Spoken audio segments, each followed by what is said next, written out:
And so I think that what you see is an ambitious, idea that's taken to a place that really needs a sense of ambition.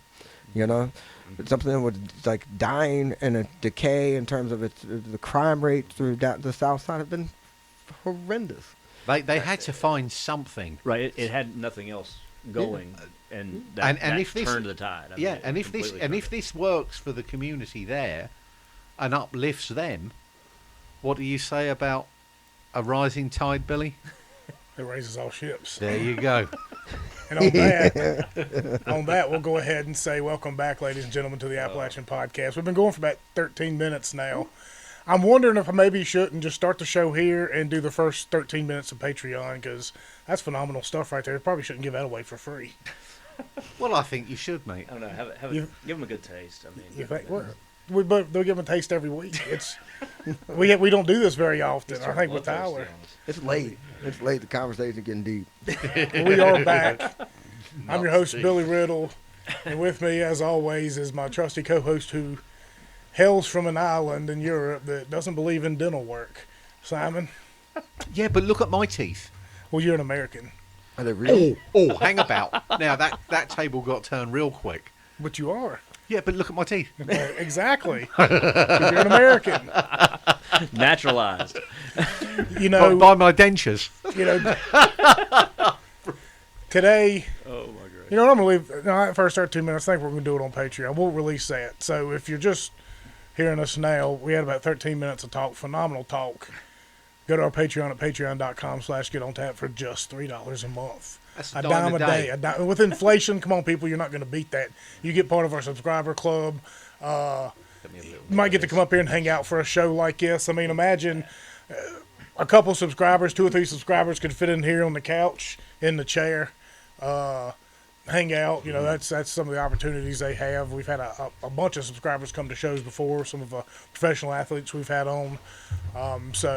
Yeah, go back and you'll get that 13 minutes if you become a subscriber. We got Simon. It's another one of those Murphy Law kind of nights. I give everybody a time, and I'm the last one up here, like clockwork. Again, Billy. Why I'm Murphy's laughing? Law. I'm laughing so much because Amos is never going to hear that first 13 minutes. No, he's probably not going to hear the rest of it either. I doubt he listens. Yeah, Amos isn't here today. He's broke back. I mean, he's got a broke back. Yeah, he's not going to be here. But yeah, so.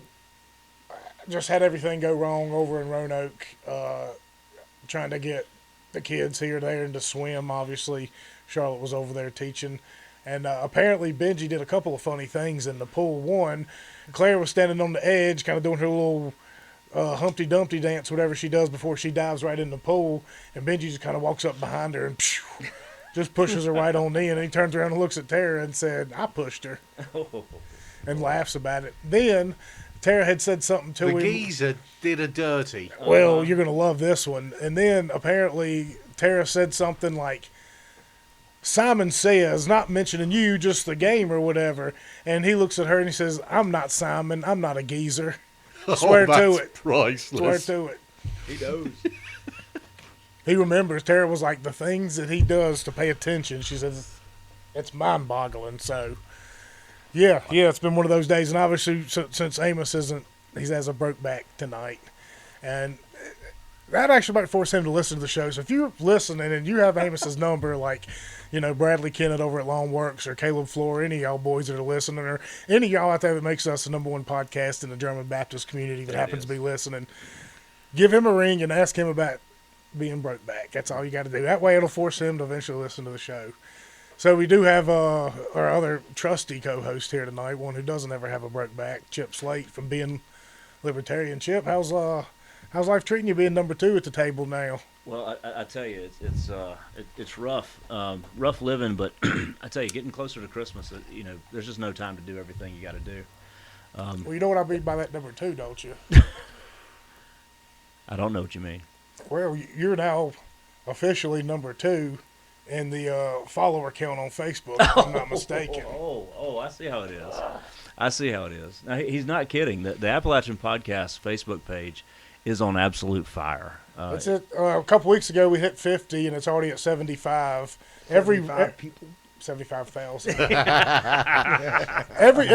every reel we share is getting at minimum 500,000, somewhere upwards of 25, 26 million. I think's the one that Chip shared about the bear. Maybe hit 22.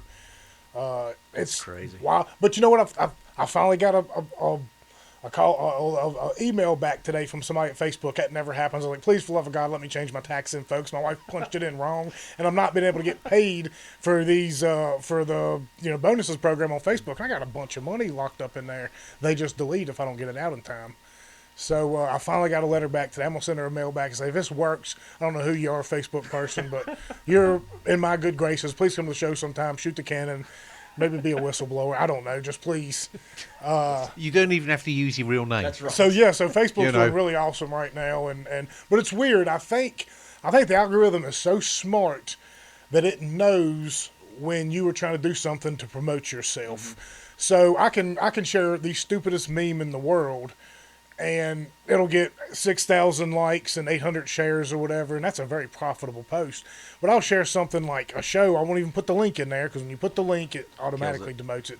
But I think it picks up on certain words that are being used that are encouraging you to maybe go look in the comments for the link. And it just, because like I make some posts and get thousands of likes, and then you do the one that's deep or whatever, and it's saying, hey, here's our show, go listen to it. 17, 18. But you know what's awful is when you post something that's really on point and nobody sees and it. you get nothing. Silence. You know, like Crickets. when Well, that's how it you goes. put something out there that it's actually like, this is bona fide stuff right here. Mm-hmm. And then you can put something completely innocuous and it just goes through the roof. Well, I think it's because of the dumb it's stuff. It's mind-boggling. It makes you worry about the people that are looking on the other line, on the other side. The ones that are putting the algorithm together. Well, in case you didn't know it, by the way, Tyler Godsey, our good friend, is back. I think this is his 5th show, and we're moving it on 200. I don't know how many. I think it's at least the 3rd. No, it's 4 or 5. 5. It must be 4. We've done it I'd say 4. I'd go at 4. Because me and Bodine did one with him. Well, the 5th one, I finally made it out to your home. And I wanted to ask you, what do you think about our digs? I thought that I was rolling up into a straight compound that I really wanted to I thought maybe I can put find a little hole that I can put my own box out here, and if I ever need it, I got a zombie apocalypse, recovery spot. It's like a little place to hide a cache of weapons or whatever I need. I don't know if it's weapons. It might just be, guitars and amps. amps. It might be like rapid meal kits. I don't know. But you have a beautiful place. Driving out here was awesome. And you should see it in the when summer I or spring. get to the holidays, one of the things that I think about, it's just that idea of driving around. Mm-hmm. When I was a kid, I used to go, and it was like natural thing where you go drive with your parents and you look around Christmas lights and stuff. Yep. There's these nostalgic things I kind of go back to now. In certain places that we lived, you could go out in the BFE, kind of like Callaway, and I expected to find one house that was completely random, but just blown to the hill of lights. I didn't see that on the way out. I saw some lights. But I was hoping to come to some oasis in the darkness of just Christmas lights. There's a couple, trust me. Yeah. Well, so when we did it, we used to honk the horns. My dad would ask the kids in the back. He'd say, "How many beeps do we get?" And so you get to the one that we were just completely annoyed. Lay on it. Just lay on it. Don't stop! But then you get other. They did something. So you give them a little toot. Yeah, just a meat beat. Yeah. Mm-hmm. Just a little So you were going around giving people Yelp reviews before Yelp even existed. On their Christmas Yeah, lights. on their Christmas lights. They were that's essentially what you're doing. You were rating them. I mean, it was a collective decision, though. You had to have everybody in the car knew. That was the other thing. You knew who put the time in on the Christmas lights. My wife did some banging Christmas lights this year. She went kind of nuts. She reminded me of Clark Griswold when she does her little, connection spots and stuff. A lot of different things. I'm like, I see what you did here. I see what I'm like. This is a fire hazard. for about 30 days. Yeah. Just have fire extinguishers on the go. No, there's a few of these inflated. If I didn't do it, my wife knew that I was not going to get around to doing it like she did it. And when we try to do Christmas lights together, it's one of these things. We're both really artistic and both strong-minded. Oh, that's tough. Yeah, you'd think that hanging the Christmas ornaments on the tree would be a fulfilling family point of engagement. It's not. But what upsets me Yeah. when you drive around is to see when you go past the yard in the daylight, right, and you've got all those deflated displays, but at night time, it's just Starting to fill in. insane. It's just like what just happened?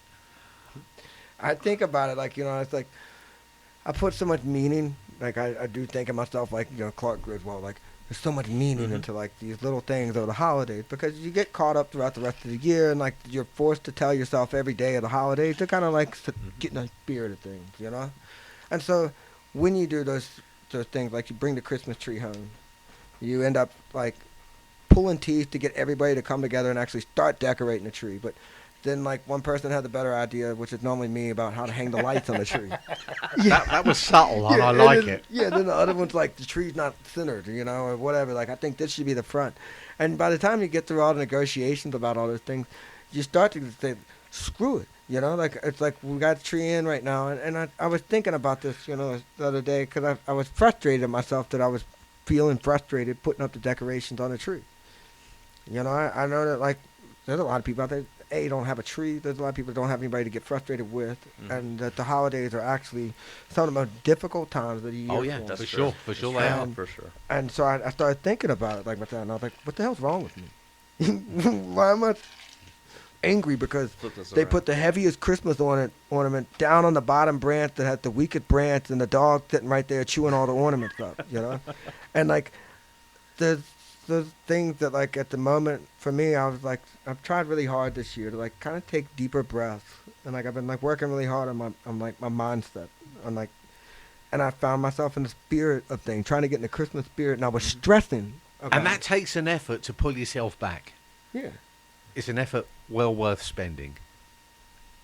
Spend that little bit of effort to draw back and just enjoy what the season is, Well, I saw this. I think I saw Joe Rogan mention it or something on one of his shows, or somebody brought it up. It was kind of an anecdote. Just, anytime you're kind of upset or frustrated, especially when you have children around, is just sit back and kind of pretend that you're 80 years old and you'd give anything to go back to this moment. You know what I mean? So I try.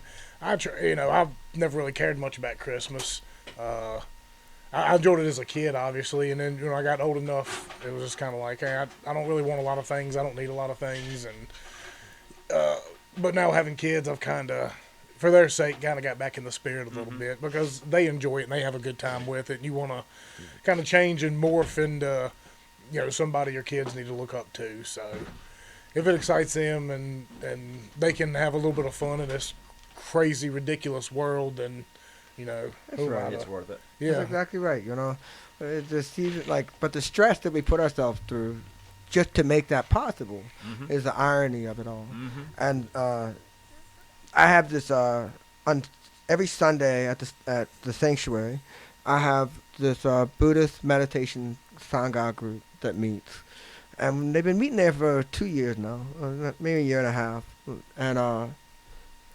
and they come in every Sunday. It's 9 to like 10:30, and all of the chairs and stools are pulled off to the side, and everyone sits around in a circle in the sanctuary, and then you sit in silence, and there'll be like 3 little metta prayers, and then like every 15 minutes you'll hear another song, another gong, and then another little metta prayer, and then boom, but you sit in silence for about an hour, and 15 minutes, kind of just thinking, and for me it's really hard. Because I'm sitting on the floor, and it's a Sunday morning, and I'm normally looking and seeing spots that we missed mopping on the night before. I'm like, oh God, there's a beer stain right next to my face where I'm like sitting here trying to meditate. I look in the cracks and I see like straws or something, and like so on a couple levels, it's been really helpful for me because it's like puts me in the center of this world that creates a lot of points of, I wouldn't call it stress. There's a lot of points of focus. And what I've been trying to do is to shift my focus on things that I feel like are more meaningful, both in the short term and in the long term, and less focused on the things that feel more meaningful right away. And what I mean by that is that my instincts sometimes are like, this, like, like I'm thinking about I want to clean this damn floor because I'm looking at it, but Tyler, you're in the middle of a meditation thing. Don't grab it, it's like, stop. I'm thinking about how I want to make this Christmas tree decoration night perfect, or, I want to have, like, just, like, things that work a certain way over the holidays. The turkey's not fucking dry, And what I realized when I forced myself into this mindset that I've, like, really been benefited from over the past year is that whatever's going on around me, it's a distraction from the things that are really happening right in front of me, like right inside of me. And the things that are happening inside of me are all I'm thinking about. Like you mentioned, like, what would it be like to be an 80-year-old man and just going back and saying, these are the stories that I have to share. And that's that wisdom that you get through time. But it's so hard in today's world when we're moving, when we're feeling the pressure to build. There's no way to stop. It doesn't stop. I mean, it's almost a classic case of why are you going to stress about something that you can't change? It almost goes back to that, but I think it's even deeper, which is cool. It requires that mindset. It requires a perspective. It requires wisdom to be able to reflect. And when you can do that, actually you can generate a better outcome. And that's a good thing. Yeah. If you can generate a better outcome, you've just put yourself in a better place. Wow. That's not hard, right?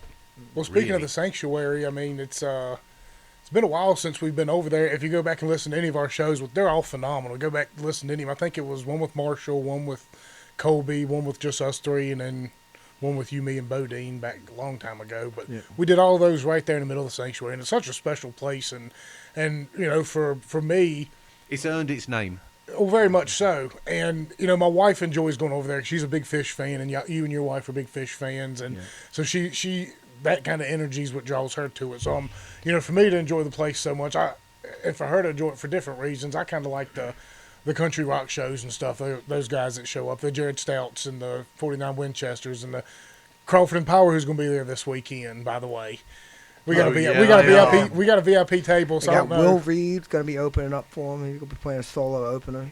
We've been crushing it. Yeah, how's things been church. going? That's what we need to get at. Absolutely crushing it. Awesome. It has been So when we were early on doing these little things, it was 3 years ago. I just started that capital campaign to save the sanctuary, right? And there was a lot of pressure when I sat down and looked at it, and it was 3 years ago that we decided the business model worked enough that we should be able to buy the building. We need to do some fundraising. We need to get some down payments made on the building, show we were serious. We had to get a couple years of books that weren't confused by all these numbers from COVID and opening up and all these things. Get us a few years of actual, what does the business actually do when we're not being distracted by these infusions of cash that may never ever come again. And so we worked really hard over these past 3 years. Before this year, at the end of last year, we had been able to put $140,000+ down towards the building. Fantastic. And that left us with a current balance of about $400,000. And the banks wanted us to see a good year. They want to see if the model could be consistent over year. Not only was it consistent, but we grew.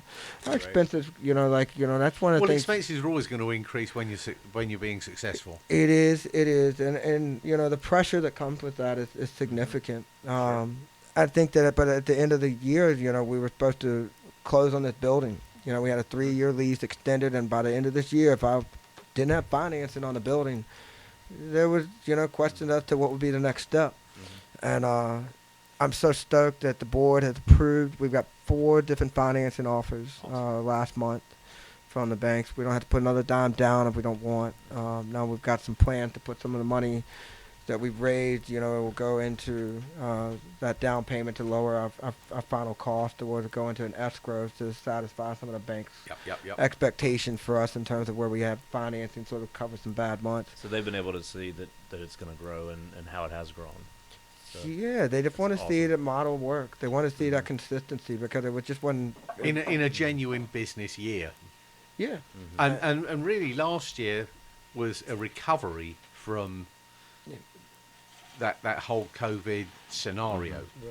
I mean, So you- really, we're not looking at a genuine business year. Yeah. I think that's a recovery year. So it can only get better. yeah. Now, if you're a creative I banker, think it's just you.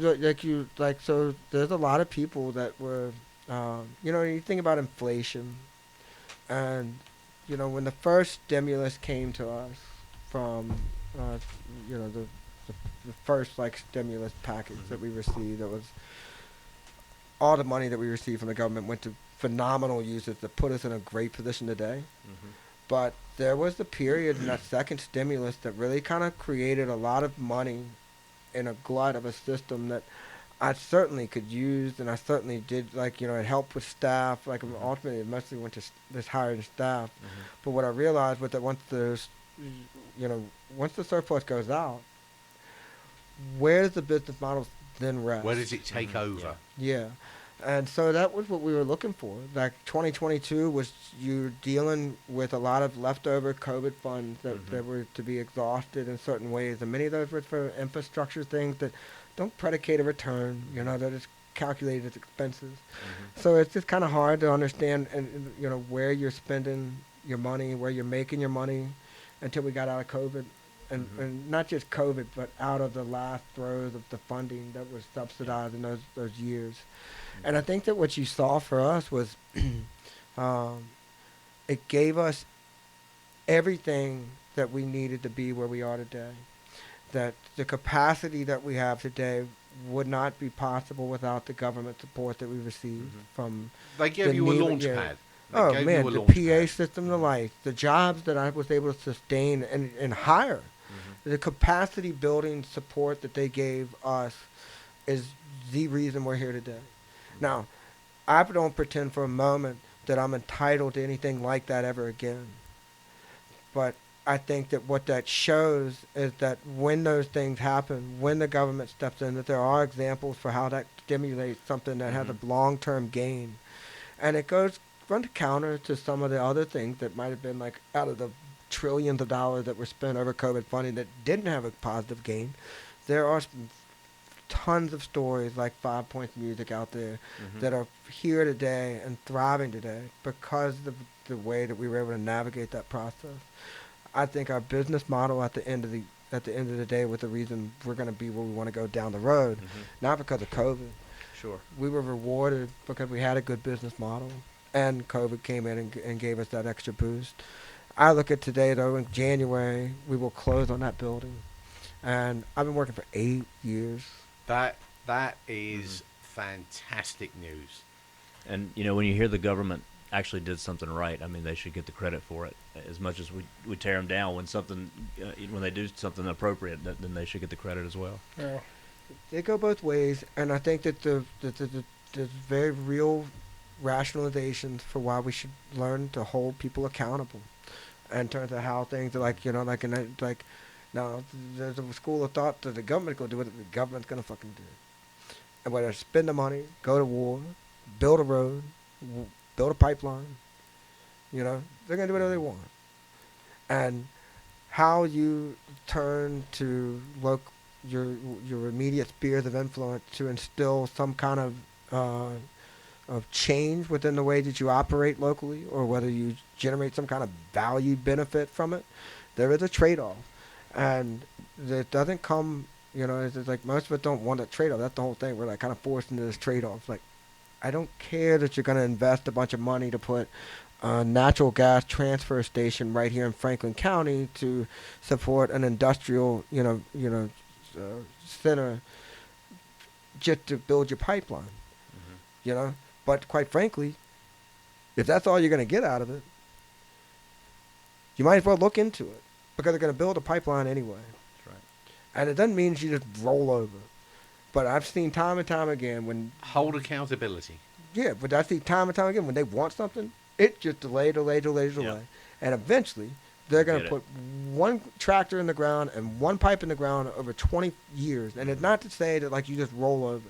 It's just to say that, like, the resistance is necessary to hold people accountable. Yeah. That the constructs of how that accountability is actually realized are often where the gaps are, and they're a platform for courts can shut these, like the pipeline is a good example of all of this, which is like there are, if we talk about natural resources. For me, if you told me that the pipeline was being built to sustain a broader, more strategic national energy policy, I would say that I'm for it. The reality is that the pipeline is designed to export natural gas, and that if I looked at this and said our country is taking charge of our natural resources and putting them into a position to limit our our need to involve ourselves on international geopolitical conflict, I would say that those are valuable ways of compromise. But I see a lot of these things that aren't for that, and That's a very articulate way of describing that, and I hope everyone gets it. Because it requires a compromise, and some of those compromises are tough. it is. It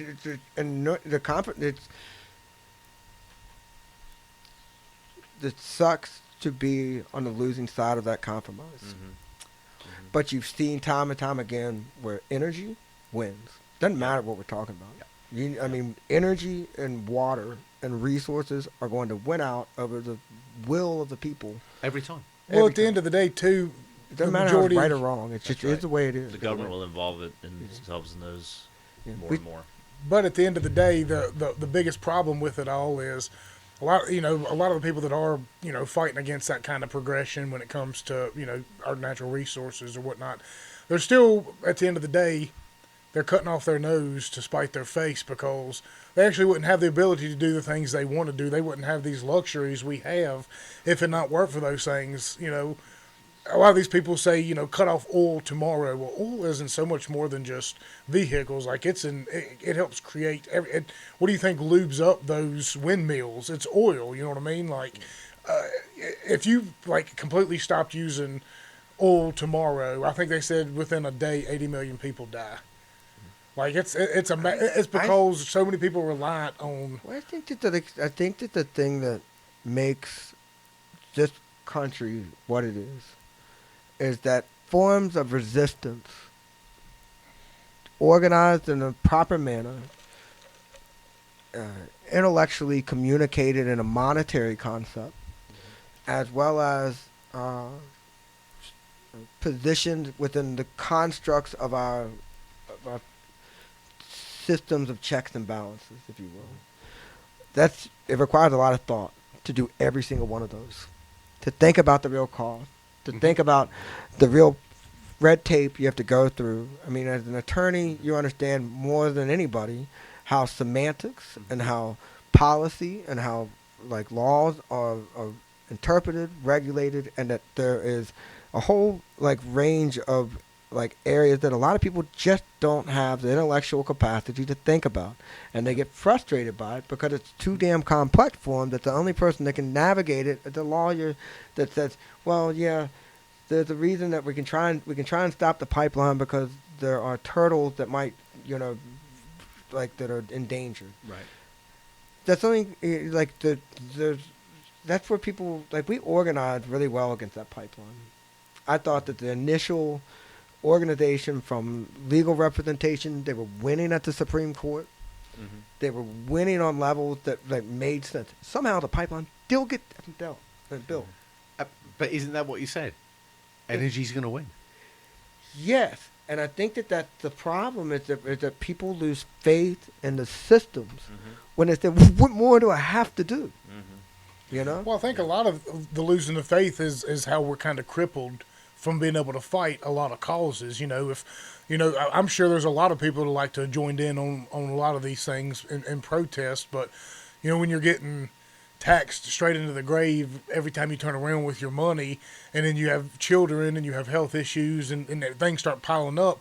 If we weren't getting taxed into the ground, we had our own money to spend, I think the world would be a better place, because people would have the ability to be more generous, and they'd be able to find places like 5 Points to give money to support all your programs, or if they wanted to give it to a church to make sure orphans had a really cool place to say they weren't burdens of the state. You give people the ability. Everybody says, well, no, regular people, government has to do it because people aren't good enough to do it. Well, the government's just people anyway, and when you take away half of their income, by the time it reaches their pocket, it's really tough to put a lot of effort and energy and resources and money into a lot of these fights. So you really have to be very picky about what you do. So, if there was a way to bring us all a together. great point is that I tell people when chaos consumes us and our communities are burnt to the ground, they'll be rebuilt around a fire that brings warmth to the people still around. They'll be rebuilt by food that is shared over a table. They will be rebuilt by music that's shared in a cultural point of creative expression. And that the places that consume that kind of energy will be the places that we rebuild whatever it is we need to rebuild at any given time. It all goes to hell. And when I think about like what the sanctuary represents, is it represents that in its most basic and like inceptions. Like it is a dedicated place that for almost 100 years people have come to pray, to mourn, to celebrate love, to celebrate lives that have gone on to the other side. It has come over 100 years to like do all these different points of energy, and like how like this intention of something deeper than just existence was curated there. And when I look at all the things around me, and I look at the world that like may be a little bit more difficult for me to operate in one area, but maybe easier to operate in another, and I feel like it's like I'm confused at all the different things that are happening around me. I can come back to a few things that I know. I know that music, and I know that the energy of what we do at the sanctuary will serve as a like uniting point in which people, for the 3 hours that they're at a show, it doesn't matter that 49% of the people in that room voted on one side of the picket line and 51 said on the other. And you're going to spend 3 hours and forget all about that. And that is such an innate value that we often misinterpret about those experiences. Yeah, we came down, but like the unity that we talk about is something that's so important in today's world. And realizing that even if we can't get along for 24 hours, if we can find 3 hours out of those 24 hours to like coexist, we're working our way down. Imagine the real value of that. Yeah. I mean, the actual value of that. Yeah, you touched on something there that just made me think back with the religious roots of the sanctuary, and praying and singing and all that. It was made for acoustics, right? So it was made to be heard. All of these churches were made to be able to send a message out. For orators. Yeah, they didn't have any microphones back in the day. And doesn't that tell you about the power of sound? That they thought, this is going back centuries, that they created these buildings. I think it was the name of one of our shows was The Power of Sound. That subconsciously came back into your head. Yeah, it may well be. But that strikes me that the power of music is so integral to those ancient. Yeah, there's a formality of It's like cultural absolutely. expression and like security. Yeah. They really are like fundamental, and it is just as much as bread and water and fire and shelter. They are the next evolution of emotional intelligence, if you will. I mean, when I get overwhelmed with the news cycle or whatever's going on legacy media that I completely ignore anyway, I'll just look at Heather and just say, you know what, just put some bloody music on. Yeah. It changes the theme, it changes the vibe, it changes the whole feeling that you're putting yourself in. Do you go back to the Yardbirds when you were in your college years? Man, this table's way too long because you're out of range at the moment.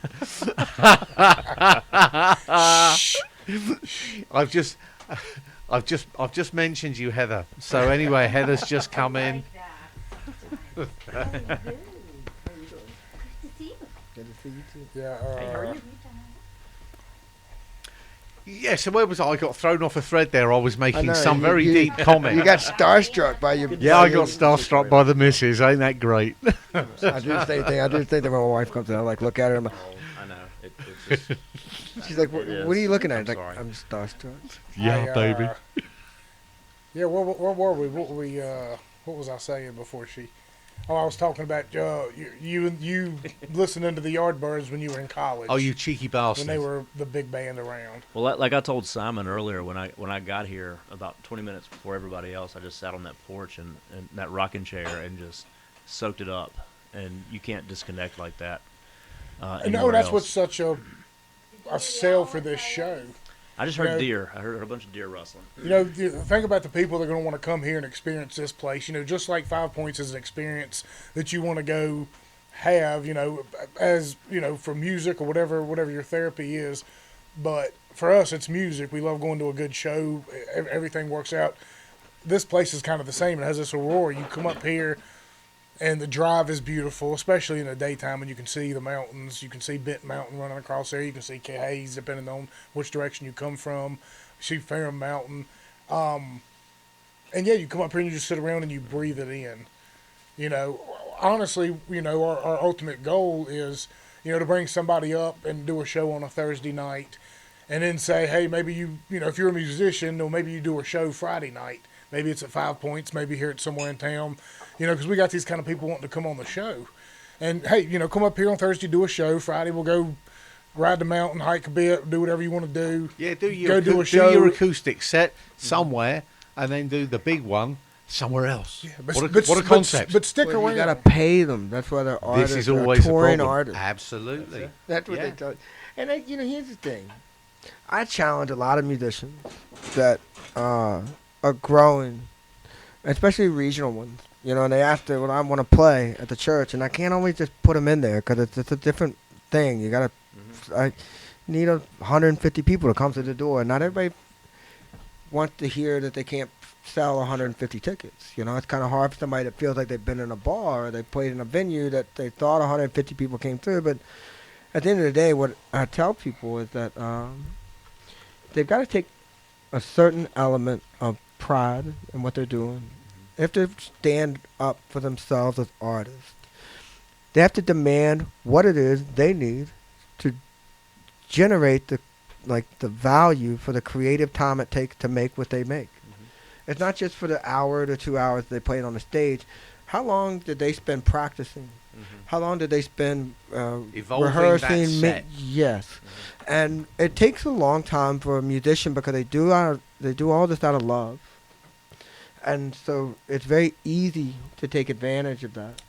And one of the things they need to a challenge is like start to take ownership of your time. How much does it take to do what you do, like fundamentally? And like I tell them that's not because I can afford to pay them what they think that they need to make. I tell them because most of them have never thought about it like that. They just want to get on a stage and play. They just want someone to hear them. They just want to feel like they've got this control over the vibe of the room. But then at a certain point, the creative wall that comes up is built around this idea that they've never been fully appreciated because they never established the value for what they were actually contributing. And that they never stood out and said, you know what, I can't just go and like play these random shows because I need to make money. Every hour that I spend playing my music, if that's what I'm going to do, if I'm going to be a musician, I need to generate some return on it. It's not to say that they're selfish. It's not to say that they're... But it's self-worth. Yeah. And it takes a huge step from an individual to all of a sudden demand creative value for what it is they do. But once they do that, once they start to understand that, they start to understand that there is like a business model to your creativity. It's not to stifle it. But once you look at it, just like in the way that you think about how you generate podcasts and how you generate content, how you generate music, art, all of it has to be established in a way that like you do look at it in some sense of a form, a business. And then you have your creative construct that you can open up a bottle of bourbon and hit a pipe and just get, get weird with any conversation and creative outlets that you want within that business model construct. But once they define that, they take ownership of it, then they start to really hone in on it. And I've seen a lot of artists over the past few years that we've worked with. Colby Helms was a good one for this. Yes, he's done a phenomenal job. Yes. But isn't this is such a historic trait that musicians are some of the worst businessmen on the planet. Well, there's so many of them. But doesn't it require a good manager to be able to Not evolve? inherently. I think that the managers allow for a couple things to happen. A good manager allows for the segue, so that there's like a division. If there's conflict during the show, the last person that needs to be making conflict with me needs to be the guy that's getting the paycheck, the musician. Right. I'm going to talk to the manager, and the manager is going to be the one that says, hey, he really needs some more beers in that green room. Or hey, he really needs this. We need to figure something out, right? The manager gives you a little bit of a buffer, so the artist can be a really nice guy. I love you. Thank you so much. Mm-hmm. And the business manager is really playing the role of the bad cop to take on all the negative stuff that has to be talked about, because when you're writing checks, when you're dealing with requests, sometimes people can sound picky or needy. I don't ever really think about them like that. I really don't. I think about it, they either get what I'm trying to do or they don't. And if they get me, they understand I've already bent over backwards, and I continue to bend over backwards to make them happy and comfortable. And that those that make it a pain in my ass, it's largely not the artist. Sometimes it's the manager trying to prove their work. Absolutely. Mm-hmm. Absolutely. I can see that conflict of interest there. But isn't that a situation where maybe the manager is over his head? Well, you got different types of managers too. So you got an agent, and then you got a tour manager. Your tour manager is really kind of keeping everybody on the go. Oh yeah. The agent's the guy negotiating a deal with, and he sort of leverages a much top end conversation. The tour manager is really just some guy they hired, and they generally get paid a commission on merch sales and a little cut on the ticket sales. They keep the band waking up on time. They keep everybody organized. Keep them out of jail.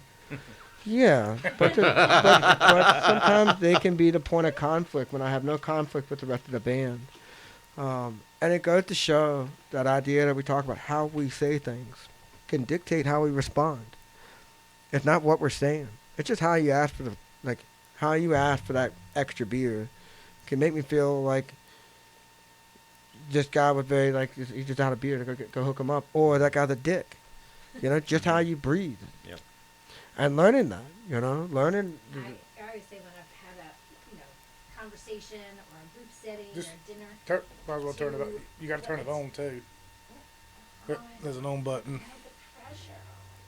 It's up towards the top there, Jersey girl. How's that, darling? Is that working? Check, baby, check. Yep, it looks like you're coming through pretty good. Okay. Dinner party, social situation, and you're all talking and conversing, and then you go home. How did it make you feel? It's not necessarily, yes, the conversation is critical to, make it flow, but how did it make you feel? How did you feel coming out of it? And that's the same sort of thing as what you're saying. When somebody says, may I please have a beer? Yeah. Is a whole lot than get me a beer. Yeah. It's all how it's said, and how does it, and again, it's also how does that person take it on? I can take it on whatever way I want. So there's this funny story. So we are sponsored by Telefunken Microphone Company, which is one of the apex microphone companies in the world. Mm-hmm. We were the first Telefunken microphone sponsor that they gave after COVID. I think it was for 2 years. They hadn't given us sponsorship to. And I wrote them this deep pitch about what we do as an organization and all this thing. And I sent it to a guy. I knew a guy that was working at Telefunken Studios, but not the microphone company, but the same plot of land as other buildings. Yeah. I sent it to my buddy. I was like, I see you working up there. I'm really trying to buy a bunch of Telefunken mics, and I can't afford all that I want. I'm wondering if we can come up with like a sponsorship deal. And he's like, I normally don't do this, but okay, here's the guy. Like, gave me an email, introduced me to this guy via email, and then he said, and then I took it from there. I read this guy an email proposal, like, for sponsorships, and he ended up giving me a sponsorship, and it was a great sponsorship. That's like, that allowed us to have Telefunken mics for all of our venues. Now, I sent an email back to my boy Scott, and I said, Scott, I just wanted to say thank you. He's like, I didn't do anything, but the only thing that I did do, I would not have been able to refer you to that guy 99 times out of 100. I would have said no, but there was this thing that I did for him. He said, if you had not gotten me the naked pictures of Bay Arthur, I would not have been able to do this. Classic. And herein lies the Golden Girl porn story of 5 points. Well, I mean, Bay Arthur was a pinup Naked model when picture of Simon Bay was in Arthur. high school. If I had not gotten this, Right? That was probably... so this is a And fascinating early story. 50s. This is a It's fascinating story. I'm those- going to tell you why this is the thing. this It's hurts. those Golden crazy girls. little things. Yes. And you think they're so insignificant, and next thing you know, the door's been kicked fucking open. Naked And pictures of bingo. Bay Arthur. So the B. It's Arthur a story's thing. true? It's a thing. Oh, I've got no idea. All right. I couldn't So- possibly comment. Oh. So this is the story of Golden Girl porn at 5 points. Yeah, that's So I had a band Kung Fu that was coming to town, and it was like the first, like it was like second year, and it was starting to sleet. The band was driving from Connecticut, and they were driving through a nor'easter. They weren't able to. Yeah, there was like 13 hours, and I was like, "How are you gonna leave on the day of a show to come to Virginia for a show that starts at 7?"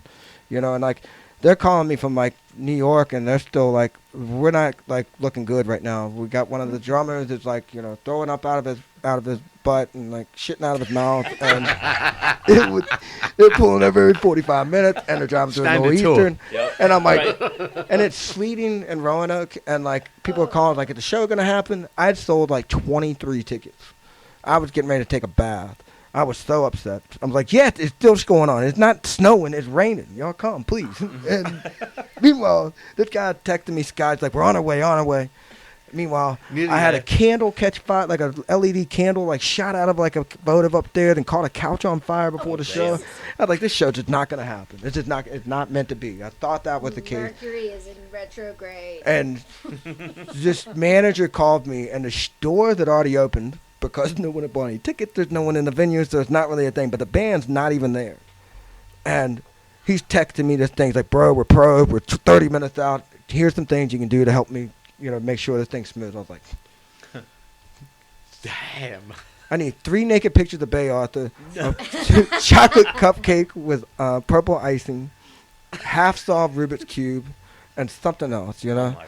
And I was reading this text walking up to my office, and I was like, this dude thinks I'm playing around. Like, I am so irate at this point. Because I wanted to cancel the show. I wanted to call this force majeure, save my money, and get out of it. I never done that. I never thought about it before that. I was like, this is going to be the one. The show's not going on. I read this text. And at the peak of chaos inside my mind and my energy, I wanted to break everything around me. I took a deep breath Inhaled. in the office, and I went and I found a brownie at my house.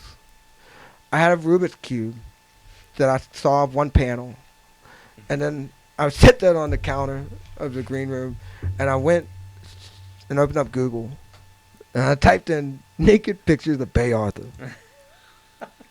I went down a rabbit hole. Oh, no. So there is, I had no idea it was a thing. Oh, So, no. Oh, no. God, I Don't get into looked at the Sophia. first Don't mention Google Sophia. image, and it's a self-portrait Oh, that no. Bay Arthur did of herself. And that's the whole thing. The thing starts. The self-portrait of Bay Arthur that she did.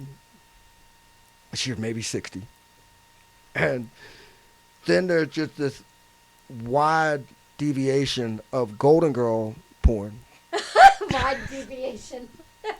This is And horrifying. it's like Grand Theft no, Auto yeah, type the stuff. pictures Yeah, are it's not. fine. It's not. You can filter it Yeah, out. It's yeah. not. It doesn't go like Pornhub thing. It's just like But still, it's like naked yeah. It's like Well, comic I book. It's like house comic is book easier. Golden Girl stuff. Oh. So I printed out like 20 of these Oh my pictures, God. I had to print. I covered up the wall. You put it all in the green I room. covered up the whole mirror of the green room. And when he came in, it was like an hour late. And he's like, bro, we're here. And I'm like, and the drummer gets out and he's like, I gotta take a shit.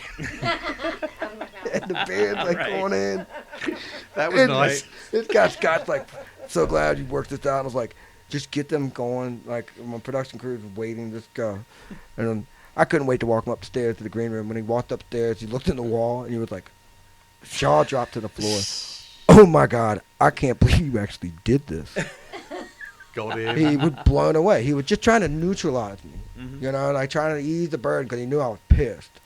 And he sent the text, kind of like acting like it was a joke. And And you ran with it. Yeah, it lightened the whole mood. I knew, and here's the thing, right? I knew at that moment that if I had lost my cool, the guys were coming anyway. I was getting ready to pay them whatever I had to pay them, and that I was going to spend the next 3 hours angry Mm-hmm. at all the circumstances that evening. Or I could just eat the fact that I'm going to throw a kick-ass party that no one's going to come to, and I'm going to just take the fact that I can look at Golden Girl porn on and make a joke out of it. And I was really like, yeah, like I wanted to lighten the mood. They were coming, and it changed the whole game because they came, they had a great time, and 3 years later,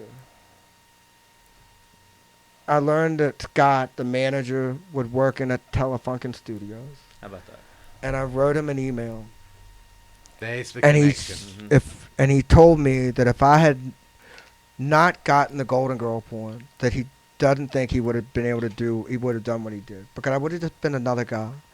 He wouldn't have seen how we responded at a point of chaos. How that we are like these humans that like took a deep breath and changed and altered the course of where something could go in ways that we couldn't appreciate. Standing out above the crowd. Naked B. That's Arthur. how to do it. Now, what's this? What will say that again? Naked B. Arthur. I mean, look at the Now, connection. I have to tell you, I'm chuckling along here thinking, who the fuck is Naked B. Arthur? I've got no idea. So I'm being ever so polite, going, what the fuck are these people talking about? Well, No, I've got no idea. I've got 3 naked pictures of them in the front of our set list book in the office. So next time you come, you can open them up. You're not looking that up on my phone. I'll see you Saturday. And by the way, I've So got. Bay Arthur is the Golden Girls. So you know the Golden Girls, the Just type show. it in. Just type it No. in. It wasn't me. Yeah, have you You not know watched Betty the Golden White. Girls with him? Yes. Okay, Betty White was on a show in Betty like White? 80s Yes. and 90s. You don't know Yeah. Betty White? Yeah. No. It was Golden basically Girls and 3 Betty old White. hoes who got Yeah. together and hoed around in their I wedding know. I years. know the 3 you're talking about, but it was the other. Bo reference. Arthur was the really tall, short hair. She was the butchiest She one was of the them woman. all. She was the one that had all the loops. Or she was known for the show Maude, if you remember Yes, Maude. before that. Okay, there we Well, go. that's probably more in his middle vein. Hallelujah! Finally, the co-host. Now, gets Bay Arthur it. was. She And then there's was Maude. a sex icon in the 70s. a sex icon. Apparently What's so. Allegedly. Is that an allegedly? Speaking It from bloody well from is, isn't somewhere it? of knowledge. I have not looked it up since, but I had enough of like of a portfolio of these pictures. It's like, so again, all that led to us being sponsored by Telefunken amazing. Mics, which is a huge thing for us. And when we think about how, like, when I'm writing these big bands to come and perform at the church, that the tech specs that we now have been able to build and the reputation that we've been able to establish as a preeminent venue that takes things on, we do things on a level that are every bit as top tier as your best venues in the country. And we do that because we have the tech capacity. We do that because we have an apex team.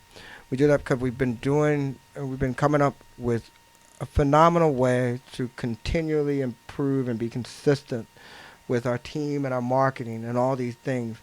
But throughout it all, having the romanticism to celebrate the charm of a moment of chaos, to That breathe. is great. beautifully That's great. put. That is so Yeah. beautiful. Can you say that Yeah. one more time?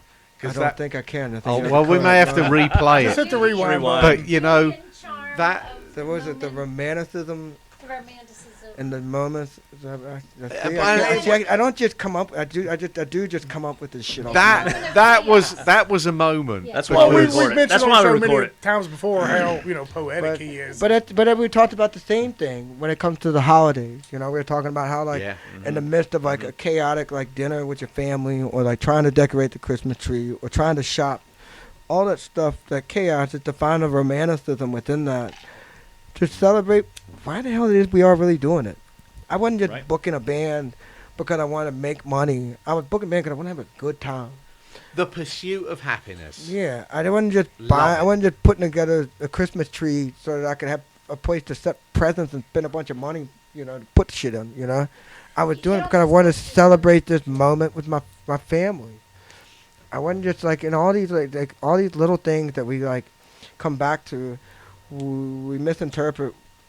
I'm not just drinking the bourbon because I want to drink the bourbon. I'm drinking it because there's a social interaction that's happening with it. And Now I've been accused of that. I've been accused of this social interaction.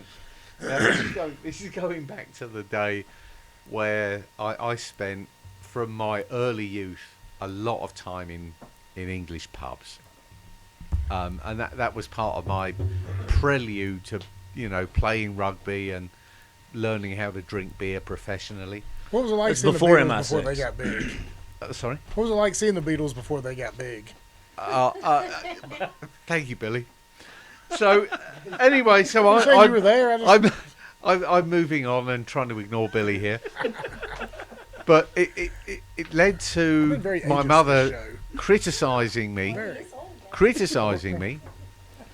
her eldest son, for spending too much time in pubs. But isn't that a common thing? Well, it's a very that was one of my arguments. But my final argument was that I used to go around a lot of London pubs as well, South London pubs, and you'd see these blue placards. Dickens drank here, Shakespeare drank here, and I decided I was going to use historical precedent in my argument to counter my mother's argument of me spending way too much time in pubs, drinking excessively and being a raucous rugby hooligan. And I said if it was good enough for Dickens and Shakespeare, surely it should be good enough for your lowly firstborn.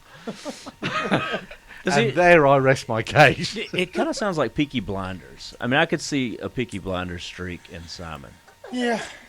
No, when you go to pubs in like London, are you like? Is it like soccer teams? Like, can you go into the same pub? Like, or can you go into different pubs?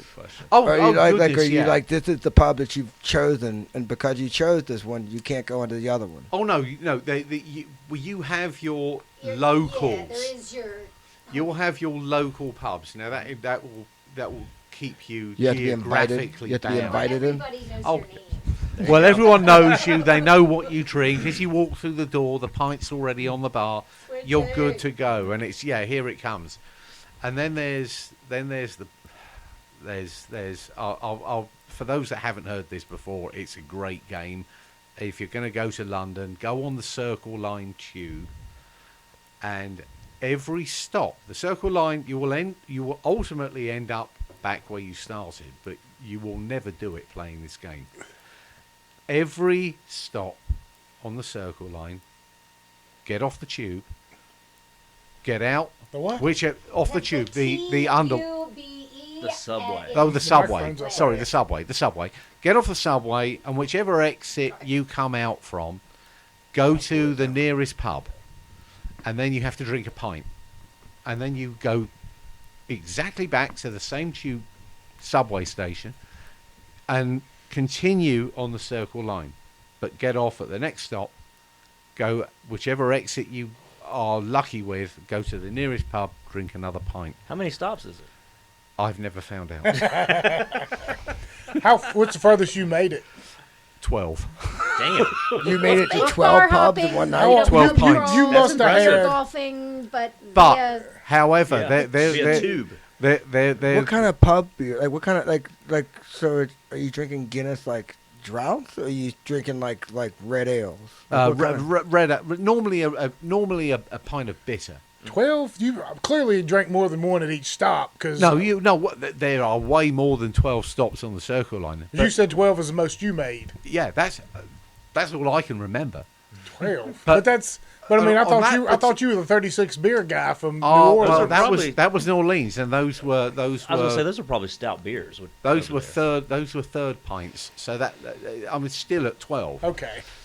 But the particular occasion where I remember doing the Circle Line Challenge with a load of rugby idiots, and we are idiots. Don't trust rugby players. Just don't do it. Having done the 12 stops and the 12 pints, I did end up in Portsmouth, which is south of England, like Is that where 100 miles away from where I should have South been. of Is that where England, you wanted to that be? puts it in France, right? No, I just got on the wrong train. Right? Channel.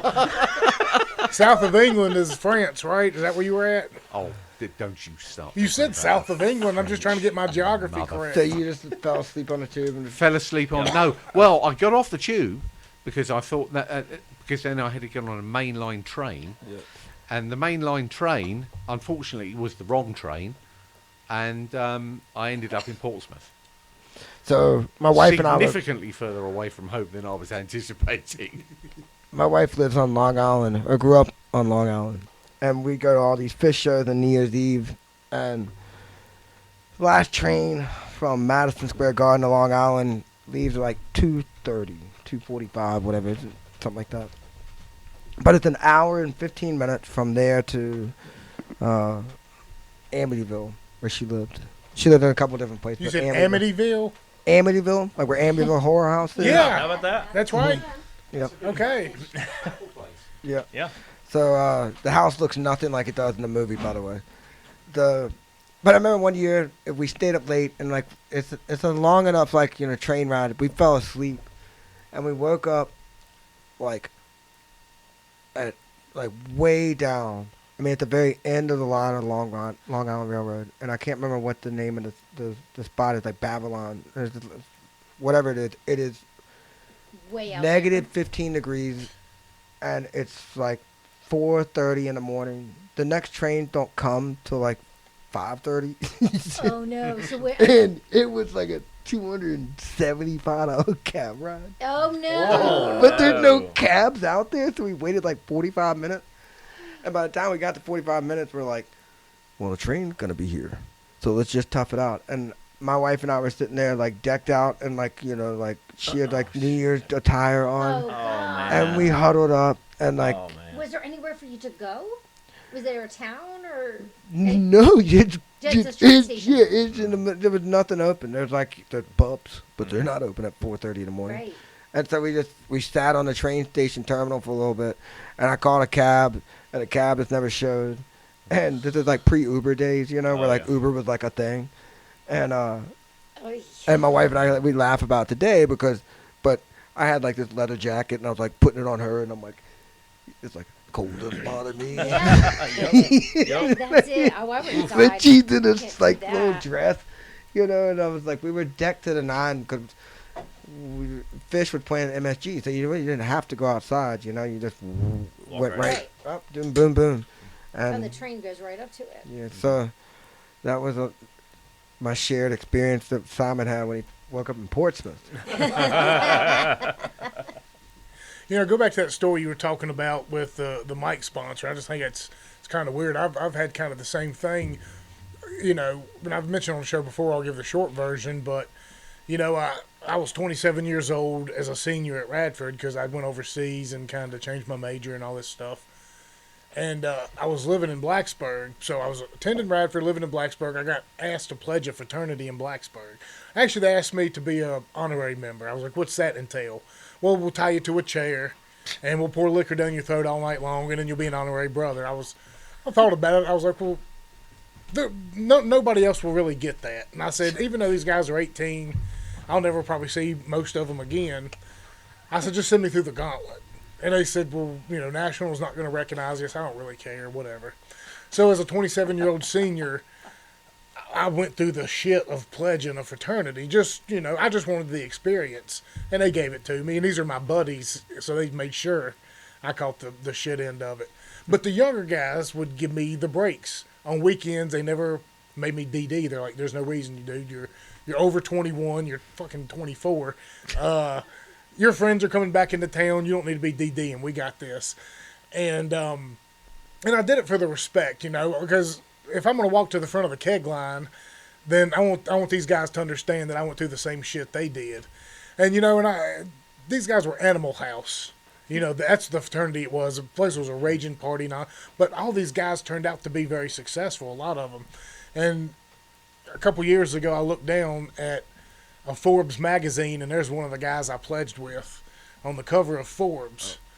And so I found that, started sending him messages, and got through to him. And now, I'm connected to one of his people, and that email never goes through if he doesn't say, well, look at that dumbass right here beside me going through the shit.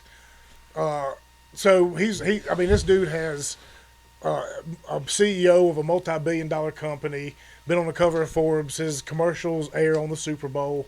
That's the kind of, he's the CEO of ClickUp. If you don't know what that is, go give it a look. It's a pretty cool little app for business management, things like that. And he's going to come on the show here now that we're getting the cameras, hopefully here in the next few weeks. I want to get him out here, for that whole thing. But it's just weird. Like you said, you never know what moment you're going to be put in, and how you react could change your life forever. That little decision. Exactly right. And how we respond today, that little reaction, that could have gone either way. It has impact. And when you think years about from years from now, scary in some ways too, because for all the times you don't recognize that, I think about again going back to the Christmas trees, and how I respond and the way my tone and inflection comes out when I'm talking to my kids about get the fucking tree, put it down. Oh, yeah. The holidays. Why don't y'all put your foot down? Let's do this. Right? And so I catch myself all the time. And just because I know it in my head doesn't mean I'm actually conscious of it when it's actually manifesting an impact. At the time. Yeah. And so there's a guilt that rides over me at times because I don't realize that same mindset. I feel brilliant because I looked up Golden Girl and now I got a telefucking, that's great because I had a moment of breath of fresh air. No, it's that should help me understand why not just be that dude all the time? Why not just take a deeper breath all the time? The first step. it's something you got to practice. Yeah. So it's That's a mindset too, because It you have is. to approach everything that way. take a breath. And you can't be running hot and just go, I'm not doing that today. Fuck that shit. You have to do that all the Got to time. be consistent. That's the challenge. One thing I did want to ask Tyler, and as many shows as we've done over the years, I'll repeat my stories a bunch. I hate to ask people to repeat theirs.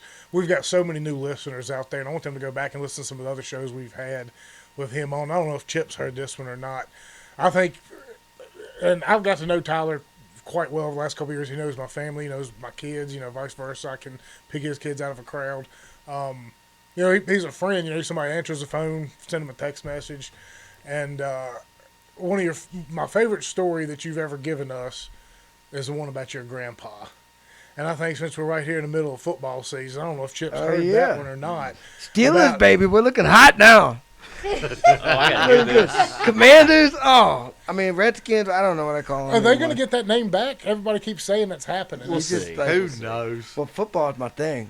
And I don't know, you got to play fantasy football? I do, and unfortunately, I just lost to failed musician Joshua Grice. Oh, you Miserable have to admit father, that in public. terrible educator. I'm crushing it. So we have, You lost it. I can't stand I have them. 3 leagues. One of them's my family league. It's my son is the commissioner, and I lost in the quarterfinal to my brother-in-law last night. But the 2 money leagues, the ones There you that I make a joke. I'm always so serious in the fantasy football text, and they're like, "Why is Tyler such a dick in these footballs?" I tell people for years, I was like, "This is my kid's college fund." That's it. You know, they're like, "College." You're playing with my kid's money. I gotta take this college fund serious. And so, Good over call. the years, I kind of evolved. I was like, "Well, we've saved. The kids aren't going to college. Don't worry about it." They're like, "So what fun is it now?" I was like, "This one's the fun is whether or not Santa Claus comes to town." And so like so Christmas doesn't happen if I don't win fantasy football, pretty much. You know, like, So so every time I win, the kids know and my wife knows how well I did in fantasy football by what they get for Christmas. It's always a great Christmas. how's this year looking? Huh? How's this year looking for Christmas? Oh, we've got a brand new range coming in tomorrow. Awesome. Well, there I'm gonna have a you big bow put on it. When I moved in my house, I bought it from the guy, and he was renting it before, and it has like the entry level Frigidaire range and Oh refrigerators and yeah, stuff. watch out. We've still been crushing that since we owned it. I mean, this was like 15 years, Oh, you know. if it's still going, you're in a So good yeah, place. we've been crushing the thing, and like we have 2 stoves. 'Cause we have a little in-law suite in our lower level. So the top range stopped working about 6 months ago. My wife and I just like are both like, we'll just go and put everything in the downstairs. Get our steps in.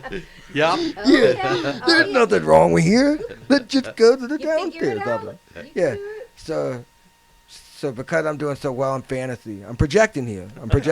I still got some work to do. I went and bought this banging double range oven that's got brand new countertops. It's gonna be level. Right now, Nice. It's gonna be Nice. I got vision. It's gonna change the game. Get hot. Yeah, I mean the stovetop worked, the oven didn't. So you can cook on the top. But the, Yes. yeah. So that's a good thing. Yeah, that's a great thing for me. I don't know why I waited so long. I think sometimes I look at my wife because she's so conveniently like handy. She's like, we have the same washing machines that we've had for 20 years, and she's like, oh, it's busted. She goes to like Granger.com and orders like a rubber band that like takes like $12.99 and like 3 like steel cuts later, like around her hands and stuff. She comes out and she's like, I got it. Wow. Yeah, she's got duct tape wrapped around her finger to kind of keep the blood from going everywhere. And she's like, but I got it. That's wild. $12.99. We replaced the cheap washing machine like 6 times with this one rubber band. And I was like, babe, Belt. yeah. Yeah. Fine. I'm determined Yeah, she too. got- Fine. I mean, I've repaired R1. What is it now? I forget how many Couple times. But I refuse to pitch it because Well, no, it- you will. That's with a belt or a rubber band in the case. That's all it Oh, takes. we put duct you tape put in the that fridge. On, that's all that Yeah. takes, and you're back in action. And the Yeah. older ones That- work Yeah. better anyway. We have Exactly. duct tape in our refrigerator, keeping it Yeah, yeah. warm. Yep. And my wife's like, we have my wife is a badass woman, and the reality is, if you we have this thing, it's like if you can't duck it, fuck it. Nice. I like that. Nice. That's a handy. And if you handy can't duck phrase. it, fuck it.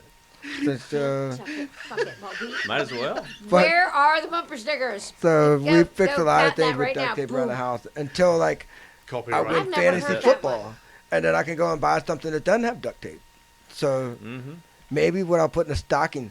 Oh, this is great. My wife was tweaking out about packing tape the other day. She's like, I feel like packing tape just disappears. I'm like, she thinks I take stuff from the house to work. And I'm like, it's like, Genius. took the packing tape from the house to work.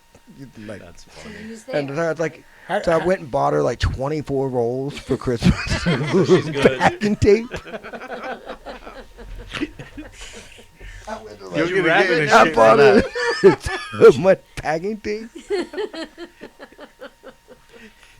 And I think what I also need to do is maybe do a couple other things. But the duct tape would be good for it. So I'm just gonna get her a tape kit.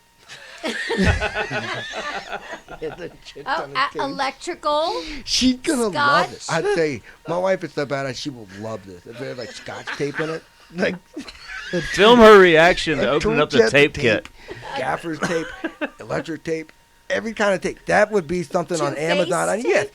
a tape case that's legit. That's got Oh, my everything of tape that you can need on a little spool, maybe. Maybe everybody should just I'm rewind. loving this. This is like That's like Monty Python and Spam rewind this Spam, segment for and figure God's out how sake. we went from the NFL to packing tape. well, it's the spirit of Just- Christmas, dog. We're thinking about doing Tape little kit. things for people that make them laugh and smile, and you go and you buy 24 rolls of tape for somebody. They complain for a You're split going to second get a about. response. I just think the packet tape just gets up and walks away, and I'm like, it's not walking away. I think it's just like hidden. Here's 24 to get hidden.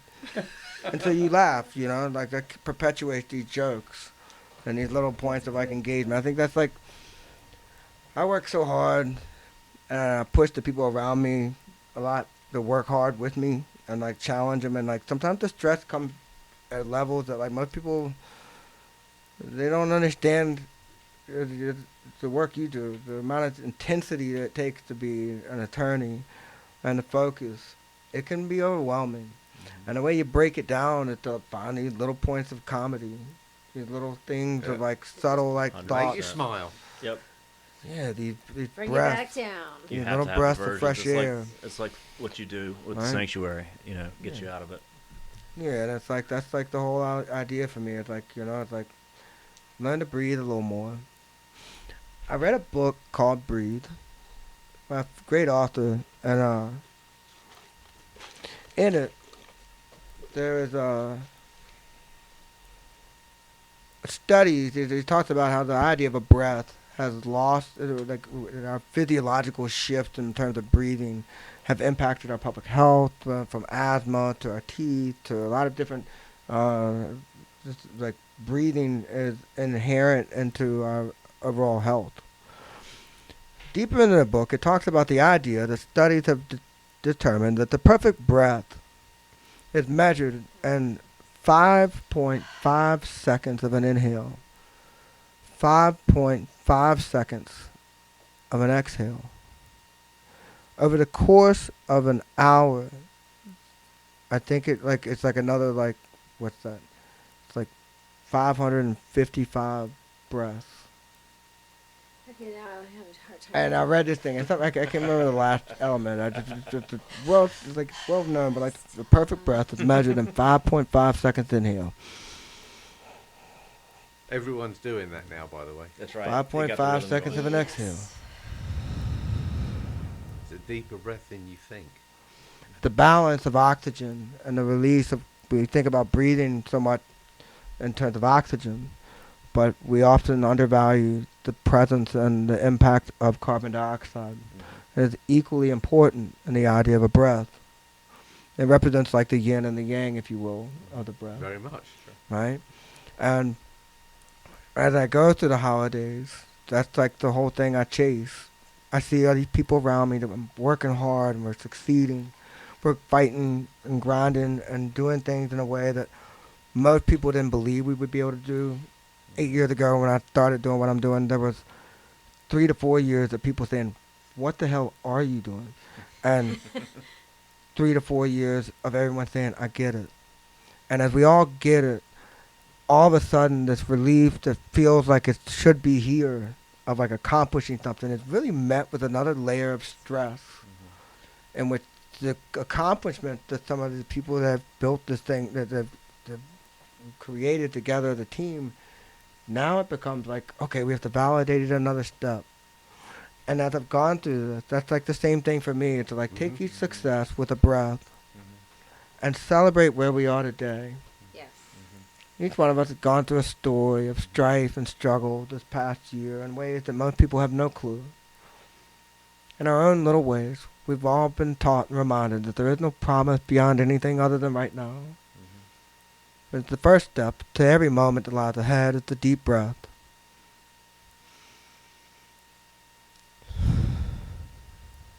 And everything after that flows organically. Think about that.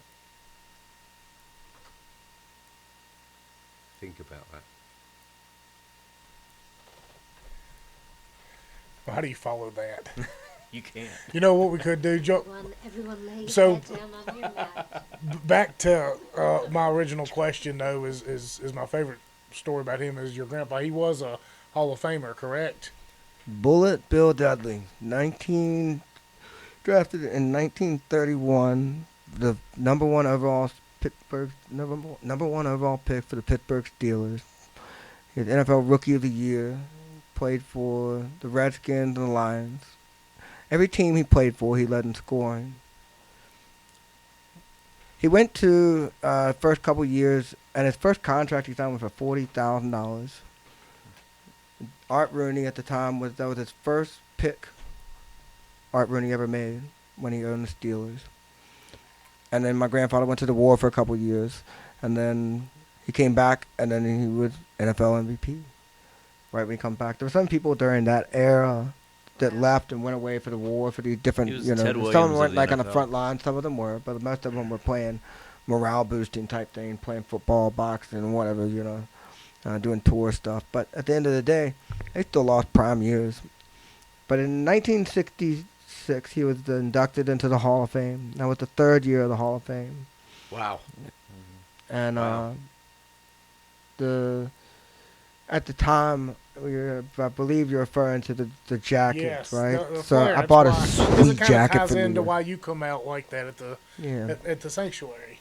So this is the story of why I wear these jackets. That's exactly right. I get the people see all the different blazers that I have, and we counted them up the other day, and there's over 38 blazers that I have in my wardrobe collection, and a lot of them are really nice. I mean, some of them are like cheap little things that people have acquired or have acquired over the years, but a lot of them I bought with thought, and they go back to the story of my grandfather and the Hall of Fame jackets. So in 1966, it was the third year of the Hall of Fame. A lot of football players at the time, they weren't very wealthy. They came off of farms or wherever they were, and my grandfather wanted everyone to look sharp. He loved for people to look good. He loved the Masters as well, and they had the green jackets. Mm-hmm. And he said, why don't we give away some jackets? And so somehow I went and had a deal that was made with Hager, the clothing company. And so the way the story has been told to me over the years is that he went to pitch the idea to the Hall of Fame committee, and they weren't quite enthusiastic about it, and for whatever reason they said no. But the jackets somehow got made anyway, and then that year they gave them away at their swag packs. And then that year on the steps of Canton, all the Hall of Famers stood wearing these gold Hager Hall of Fame jackets, all looking uniform of the Brotherhood, a team, an alumni. It looked so good that year that the very next year the Hall of Fame committee decided they were going to give the gold NFL Hall of Fame jacket to every player that ever stepped in the Hall of Fame. Now, back at my house, a couple blocks from the sanctuary, I have my grandfather's original gold Hall of Fame jacket. It's a 42 long. I don't know why it was long. It must have been in style because he was like 5'8".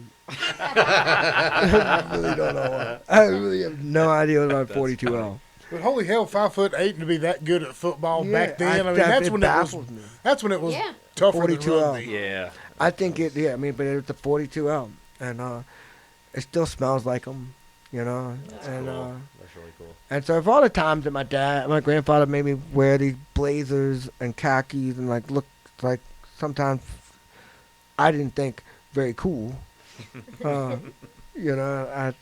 I kind of get them in some sort of nod to him, be like, like add a little flair to it, look good, always look sharp, and look your best.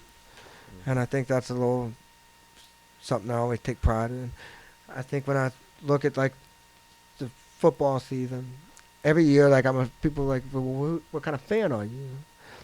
I love the Steelers, and I love the Redskins, and I love the Lions. Those are the three teams he played for. And so they're like, you can't just do that. But why Right. not? They're like, Sure you you can. can't just do that, dude. Yeah. And I'm like, Yeah, what do you mean? can.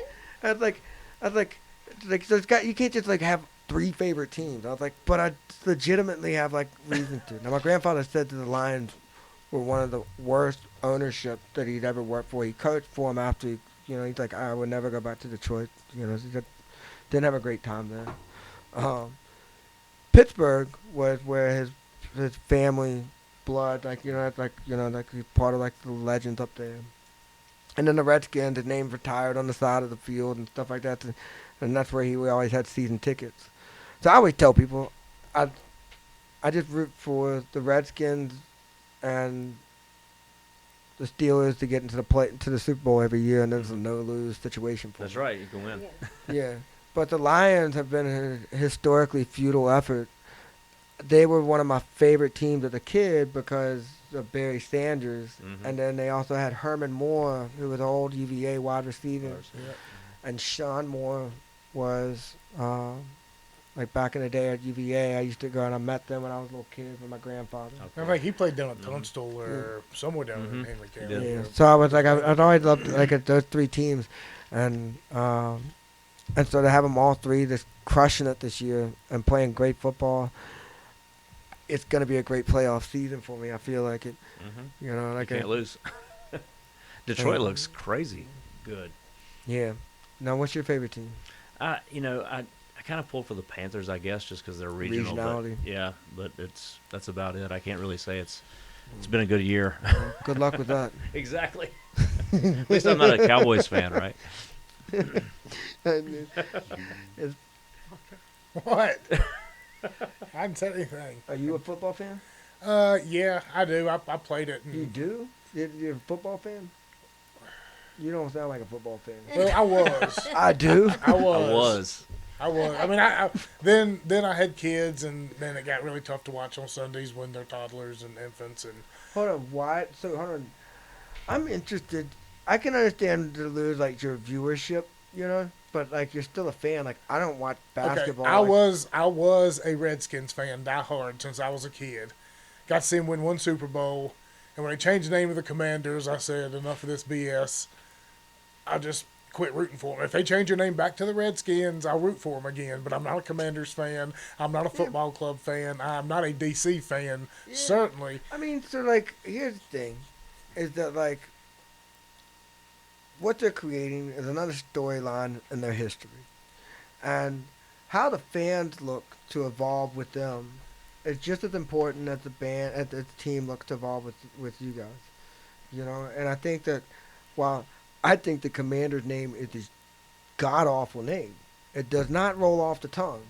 Like I had a lot of other things. I just like the Washington football team. I could just get what the fuck, I kept not the looking at that. I kept Pigskins? looking at what fucking team, Yeah. Right. WFT. Yeah, seriously, I could play with Pigskins. this all day long. I was like, what fucking team, Yeah. The WFT. Let's do it. Let's roll. Right. Exactly. Who cares? Let's And roll. I could play it. I was watching the football team, and then I loved it. I like the fact that we hold on to these traditions of names, not because of anything other than like it's just what we know. Nostalgia. Yeah, it's Well, like I mean, it's well, at the end of the day, the guy who created the symbol for the Redskins was a Native American. He created the symbol.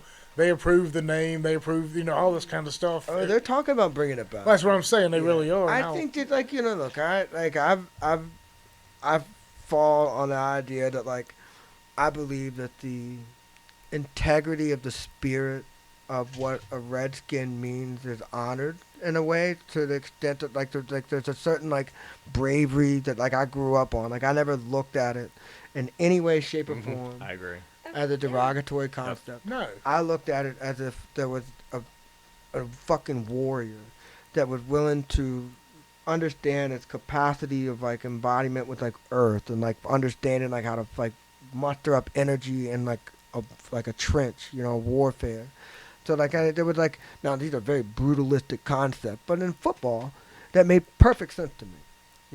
This is a brave Native American chief warrior concept, and I never looked at it in a negative way till someone said so. I can be empathetic to the fact that you might feel that way, but I think that the fan probably felt like the last thing we were thinking about it, that it was an offensive concept. Yeah, they were passionate about it, for what it what it symbolized. Yeah. I mean, they supported it for that reason. So I did these, years ago, we did these spirit animal trading cards. So I told you the story about the spirit animals? No. Okay. So every year for the the Dead Reckoning, our Grateful Dead band, for Halloween, I made each one of them a spirit animal card. And I created an artist that drew a new spirit animal for them, and I figured out what the spirit animals were. Got an email from somebody that said, "Tyler, I think that you're culturally appropriating Halloween, Halloween. Halloween. Halloween. or spirit Interesting, animals, okay, right. spirit animals." But that was a good one.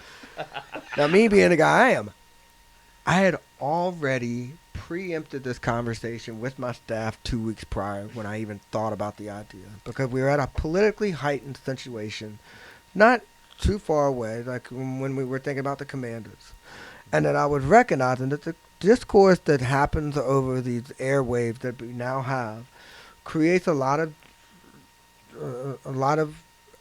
dysfunction in the way the message comes out. So I talked to our staff beforehand. I said, we're going to do this, and someone's going to say, what's cultural appropriation? And we were ready for it. And we had spent 3 days talking about this, just because I think it was COVID, and when I was like philosophically like open to this, I was like, let's just learn. I asked a bunch of people what they thought of when they said spirit animals, or when I said spirit animals. Most of them said, I think a Native American, concept. And you'd be surprised, ta-da, that spirit animals manifest meaning across eons of cultures and civilizations that aren't Native Americans in isolation. That there's Norse mythology, Greek mythology, African, like it's Asian, like Eastern. There's like all different types of fucking mythologies of what spirit animals mean. And so I started by taking this project, and I said, if someone says we're culturally appropriating, we're using this as an opportunity to teach a broader appreciation and respect for what it means to think about spirit animals. I researched on the meanings of one of the guitarists, Mark Nicholson, was a wolf.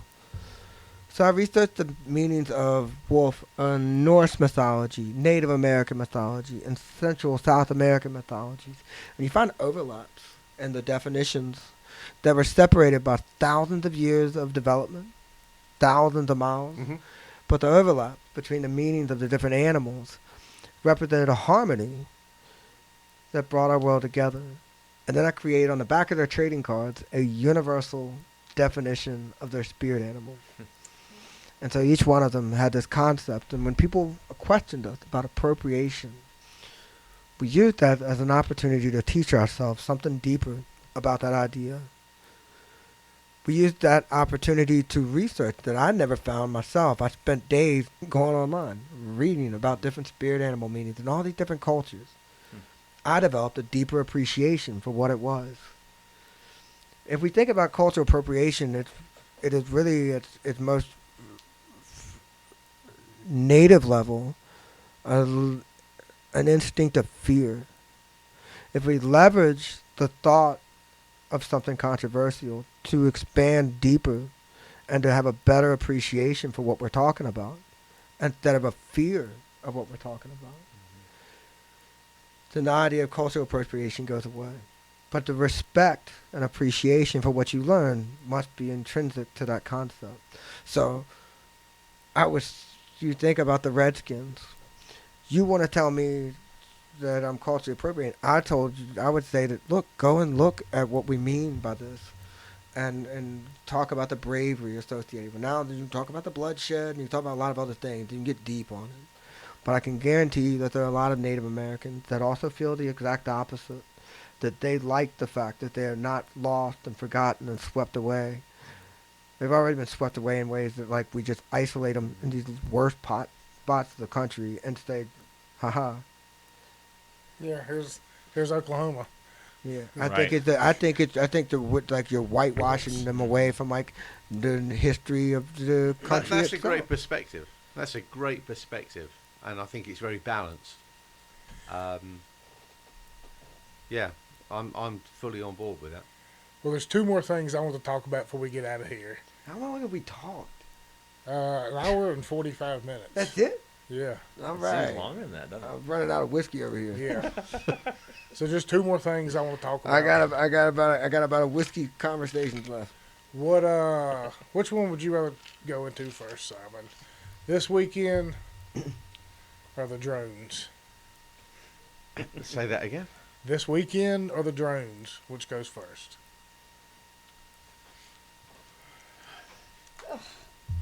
Chip, answer for him because this is obviously multiple choices difficult for him. Well, what happened this weekend? This weekend coming up, Crawford and Power. At 5 Points Music. Crawford and Saturday. Power. Crawford and Power. We'll just talk about that then, since Isaac Haddon is doing his family Christmas jam, and we have an amazing collection of artists coming from all over the place. This place is gonna be blowing up. We've got, it's gonna be nuts. Friday night and Saturday night, Crawford Power came and they've kind of got their annual thing going on that we do. This Isaac Haddon family Christmas jam's been annual. Last weekend we did the Colby Helms jam that's becoming an annual thing. And I had JoJo Herman from Widespread Panic come in and play this past weekend. I wish That I was could have saw sold that. I'm a out, huge Panic absolute fan. I've probably seen them 50 or amazing 60 experience. times. They came in and he was like, dude, I've been all around and like this is like one of the top-notch experiences I've had. That's great. And like when someone like that tells you that, like, you feel some hyperbole sometimes when you write a check, but there's legitimate value to what these words That's are. confirmation.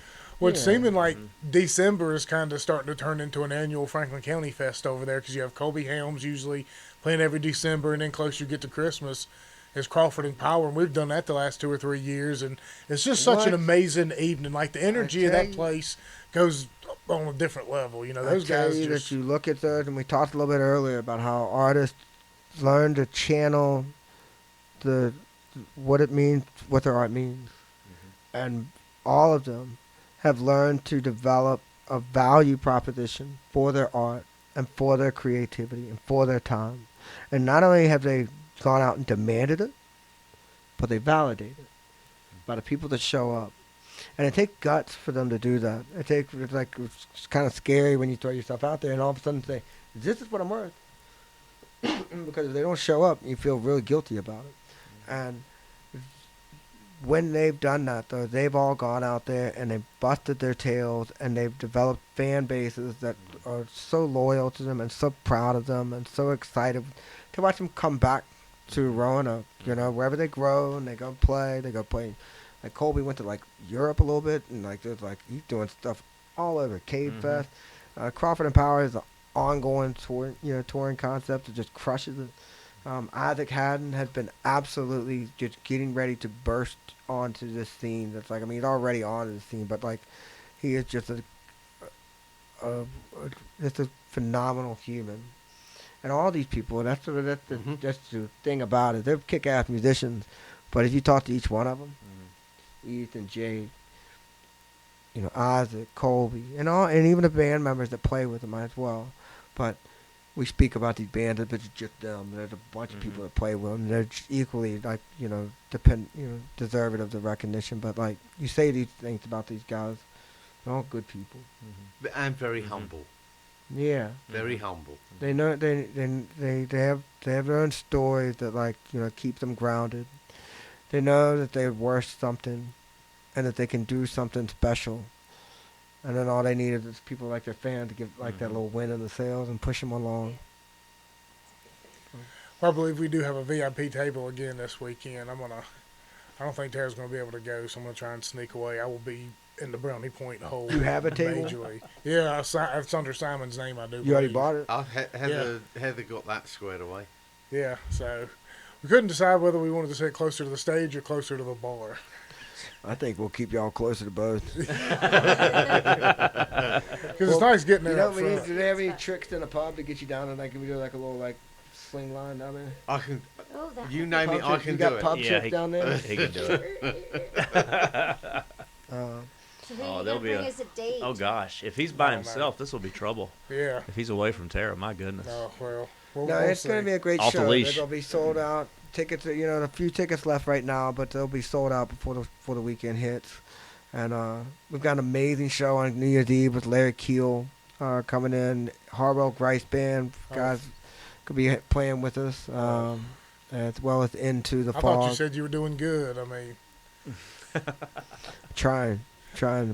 were you bringing in failed musicians like Josh Grice and the phenomenal Harlow Grice band? And Yep. They're gonna kick off the opening set for us on New Year's Eve, and then we're gonna get weird and freaky. We got an electric Larry Land New Year's Eve. I got some great gags that I'm working out. We got a big ass balloon drop. I blow up like 1,000 balloons and put them up in the ceiling. I feel like I get really excited because every year I do this. That'd be a fun New Year's drop. And so the I first want time to I know did the it, blazer that you're the wearing. first time I did it, I didn't want to spend the $60, for a cartridge from like a Chauvet like confetti cannon. So I just bought like $12 worth of just bag of confetti. We put it in this cannon and we shot it off from the top of the mezzanine. It went like all right on top of the person right below. And they got their champagne glasses. Oh no! And their champagne glasses are completely full of confetti, and there's like,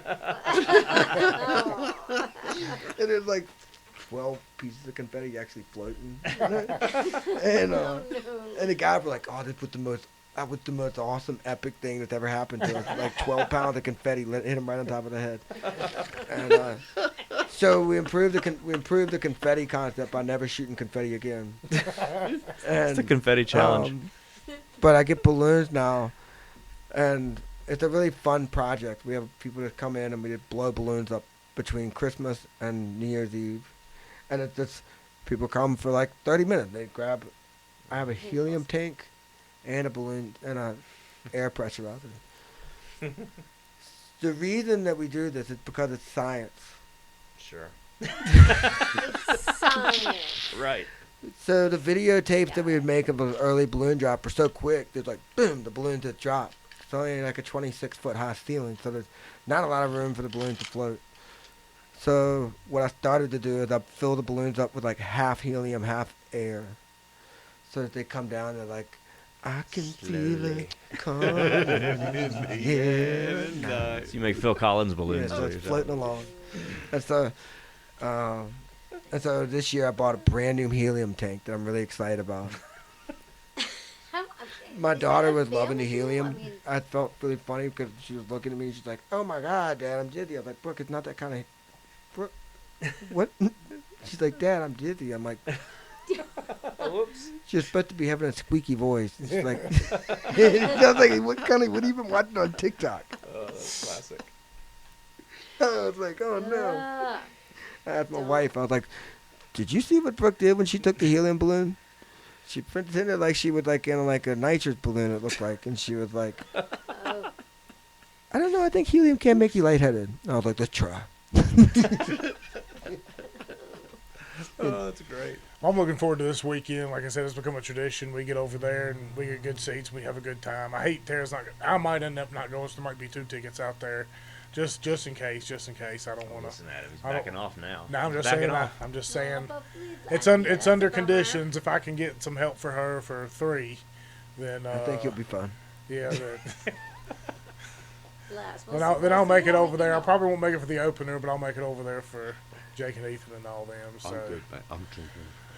So the last thing I wanted to ask you, Simon, and since Tyler's here, this is kind of something completely off the rails, but have you seen all those drones that have been flying? Because you are an American, but you are a New Jersey American. What? Well, How the? Hey, Man, this is a long table. This is. why are you Hold on. sounding so offended? Oh, Oh fuck, man, reverse card. She pulled a reverse card on you quick. That hurt. Did you see how the table got? I'm glad you guys have a 6-foot table in front Yeah. Have any of you And no seen weapons. Has anybody Ye- here seen a drone? Do you know somebody that's seen a drone? no. I've do. seen the drones. I do. My girlfriend Carrie, who is in New Jersey, There you go. Simon. Yeah, she was driving home. She got home late from business airport, got into Newark Airport, was driving home 1 a.m, and she said, she just could tell it wasn't a plane, by the way. It was maneuvering, a white light, a red, and a green. And she said it was kind of weird. I was the only one out there, and it was kind of made it freaked her out a little bit, but just saw it for that little bit, and Alien abduction. that's that. coming. But there's been lots of sightings and no answers. We don't know is what the general report is. You haven't finished with me yet, Billy. I recognise that look already. No, I'm just. But is it true that I haven't had a chance to look at any local latest news, but there have been some whisperings about this area. Is that correct? I haven't seen anything for. I saw one leaving this podcast a couple of weeks ago. Huh. You saw a drone? Yes, it was Oh. blue and red and suspended. It had blue and red lights and suspended. I mean, that drive back, it's down Fair Mountain Yeah. Oh, Road. yeah. I mean, it's clear as day.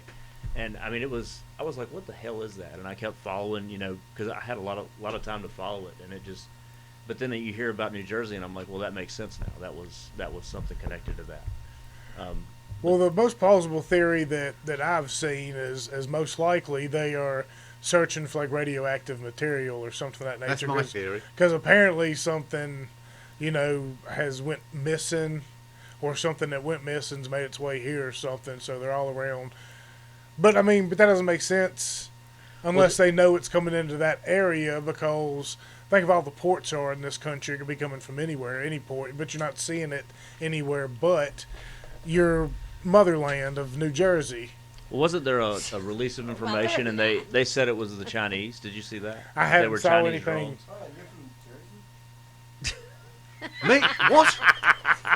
Who is spreading these malicious rumours? Careful how you answer that. I mean, she's watching. I'm being very guarded right now.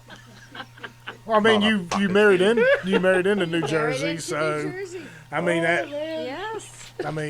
Your children have Thank you, roots. Tyler. You can't even see my mom and dad. Dad's Set from the damn trap, Pennsylvania. didn't he? Yeah. Yes, he did. My dad's Steelers fan, and mom. Oh, Oh man. Yeah, I'd go on that they would be sniffers. Well, it looks like there are people taking shots at them. There are people shooting fireworks and Roman candles at them, and we did see one. I saw one. Yeah, if you fly guy if you somewhere deny on it enough, the what are you video. going to do? Everyone goes, oh, it's not a security threat. Oh, we don't know Oh, what it bull. is, but just carry on as normal.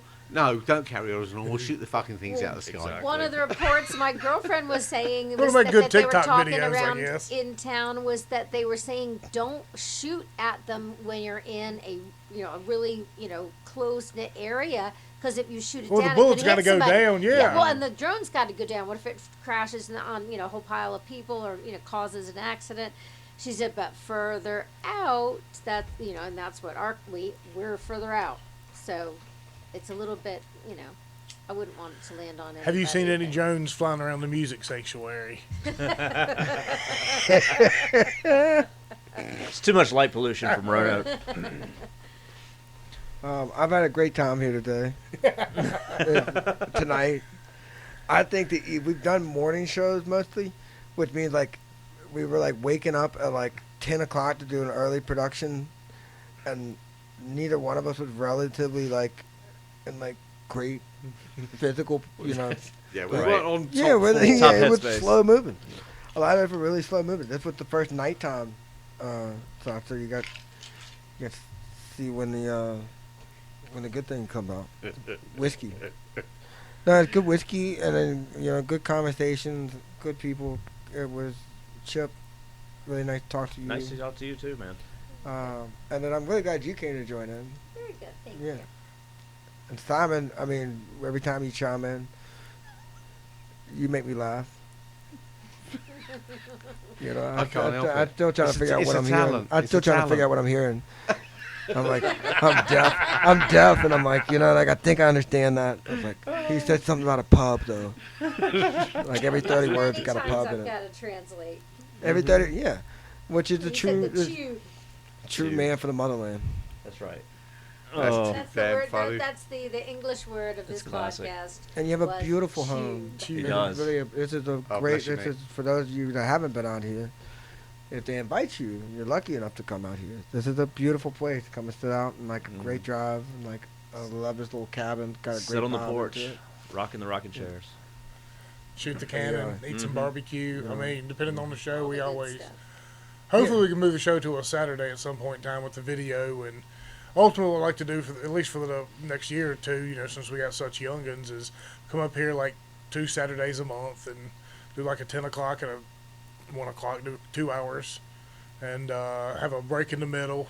Maybe Dennis comes up here. Dennis is going to come feed us. And everybody sit down, and then the morning show and then the afternoon show, they have lunch together. Maybe they collaborate or something. Maybe we try and make it to where, they kind of bounce off each other. But, we start making weekends of it. I enjoy this up here. I enjoy going to the sanctuary and doing shows. Like, there's places just have a certain aurora to them that just make the shows go off. I think this has been this has been the most fun I think I've had on a show with you, because every time we've done a show, it's been right before a show at the sanctuary. So you've got 100 other things going on, and we're all trying to get done fast and get our stuff packed up so we can start drinking and come back to the show. And so it's different up here. It was a fun time. I'm so glad you hounded me and made sure I remembered I invited you about a month and a half ago to come up here. Well, I think it's a great time. It was a great time. Yeah, I don't know where we got off on some of these conversations, but I think it's a tribute to some of the things that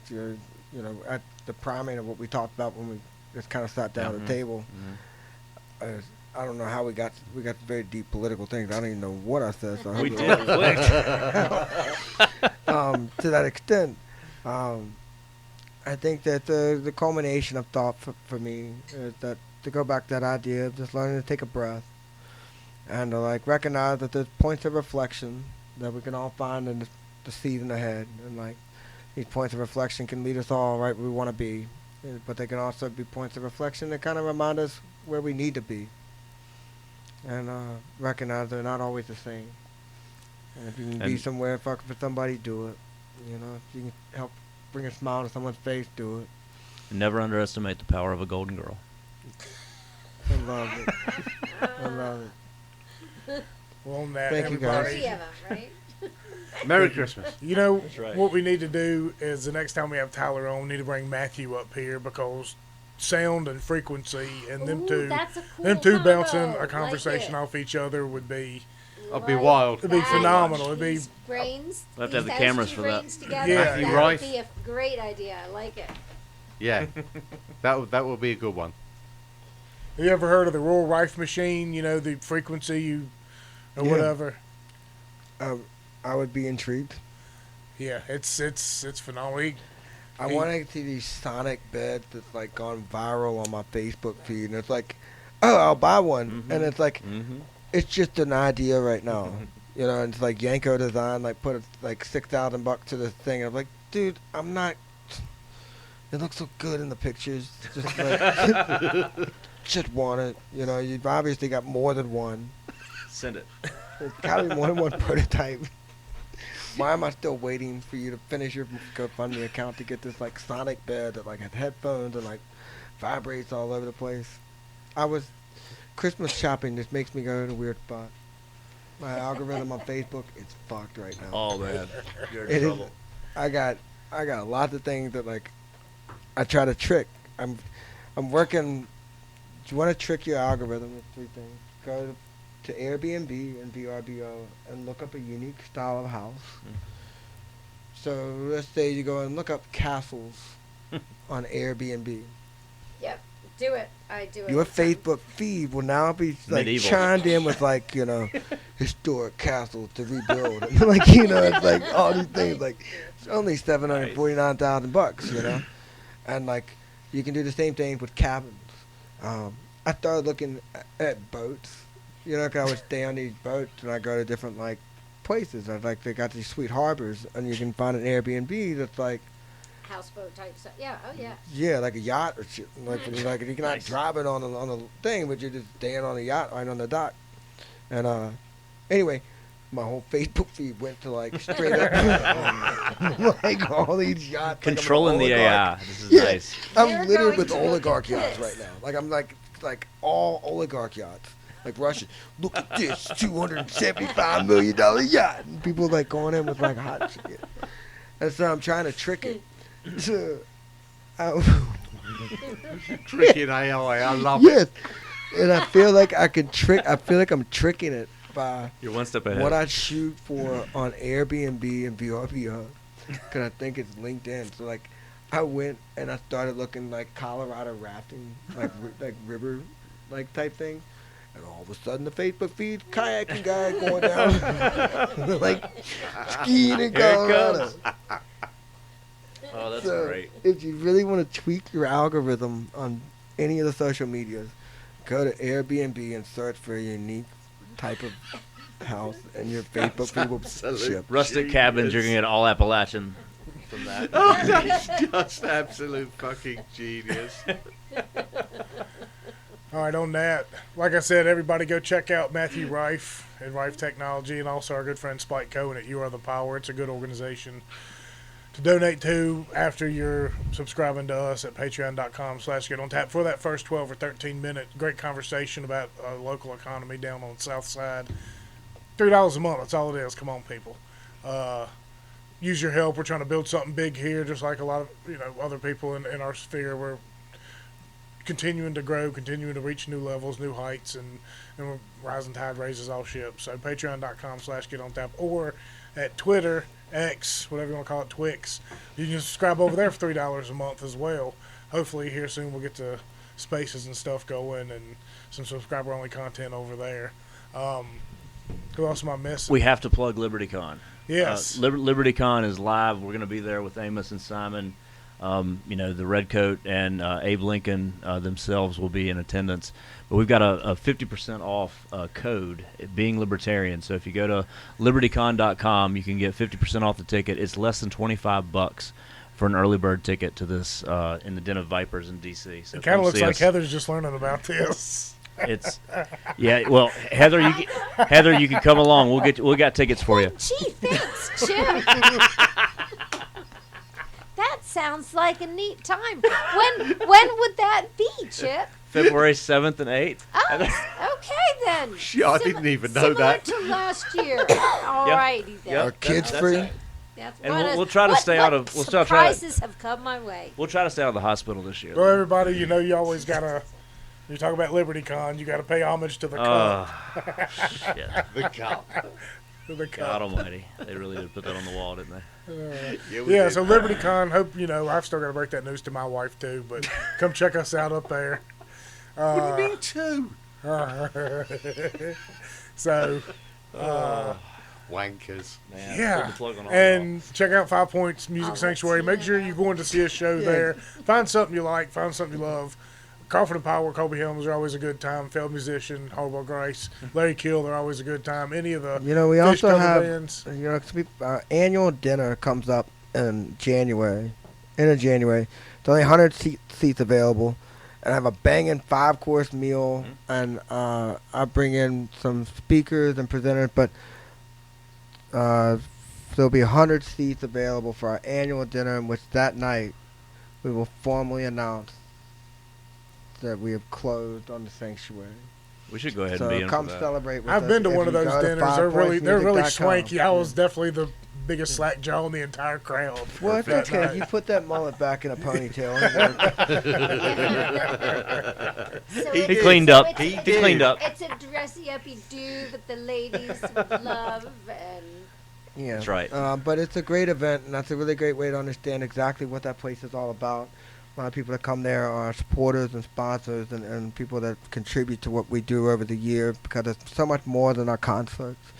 And when people come to understand about our music therapy programs, when they come to understand about our accessibility initiatives in which we leverage our programs to go and work with other events and festivals and organizations to become more accessible in their own rights. We offer different support for programs when it comes to music therapy and hearing loss advocacy. Our role in the community is so much more than just these concerts, but at its core, the concerts are a beautiful way in which we leverage a more unique opportunity to talk about the things that mean the most to us. And we bring these concerts together so that we're now all kind of thinking in harmony with what we're trying to do. And as a result, we've been able to get exactly where we need to go when it comes to buying this building, and there's a harmony that we're fucking going to roll into in 2025. That's awesome. I'm stoked. really stoked. Well, hopefully we can make that dinner. Making it happen at 5 Hopefully we can get a points. Yeah, babysitter. we've been really just for lucky. that. We've had a lot of great supporters, donors have come back time and time again, and like the staff, the board, everybody like has come together. It's been a grind, and like, but the collective like vision to realize where we are today after 8 years is like this relief. It's that breath. Good job, man. It's that. That's exactly right. It's that breath. I become so like during the like these moments, I thematically like apply thought, and like I do these other like periods and like that, like that's like the feeling for me right now. I'm feeling it. My last breath on this show. Thank you tonight here. You're on it. Thank you. I love you. Enjoyed having you. Bless you, Tyler. Thank you, mate. See y'all next time. Merry Christmas. Merry Christmas. Merry Christmas. Go ho ho. Great show, guys. A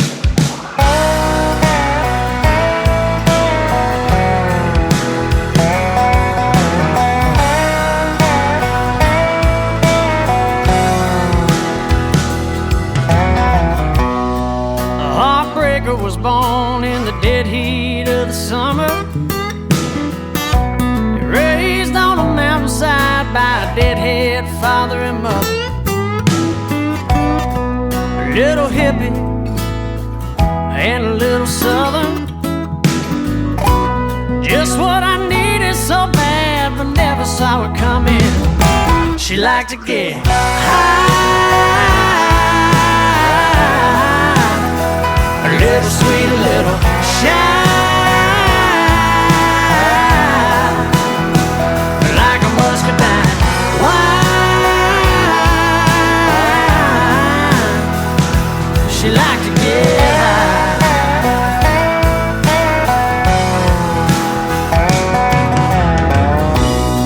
Barely 18, both brave and innocent. Grenadine campfire song stained on her lips. She took me for a ride one summer. She said I'd never forget. She blew my mind about 3 or 4 times. I ain't never been the same since. She liked to get high. A little sweet, a little shy. Like a muscadine wine. She liked to get high.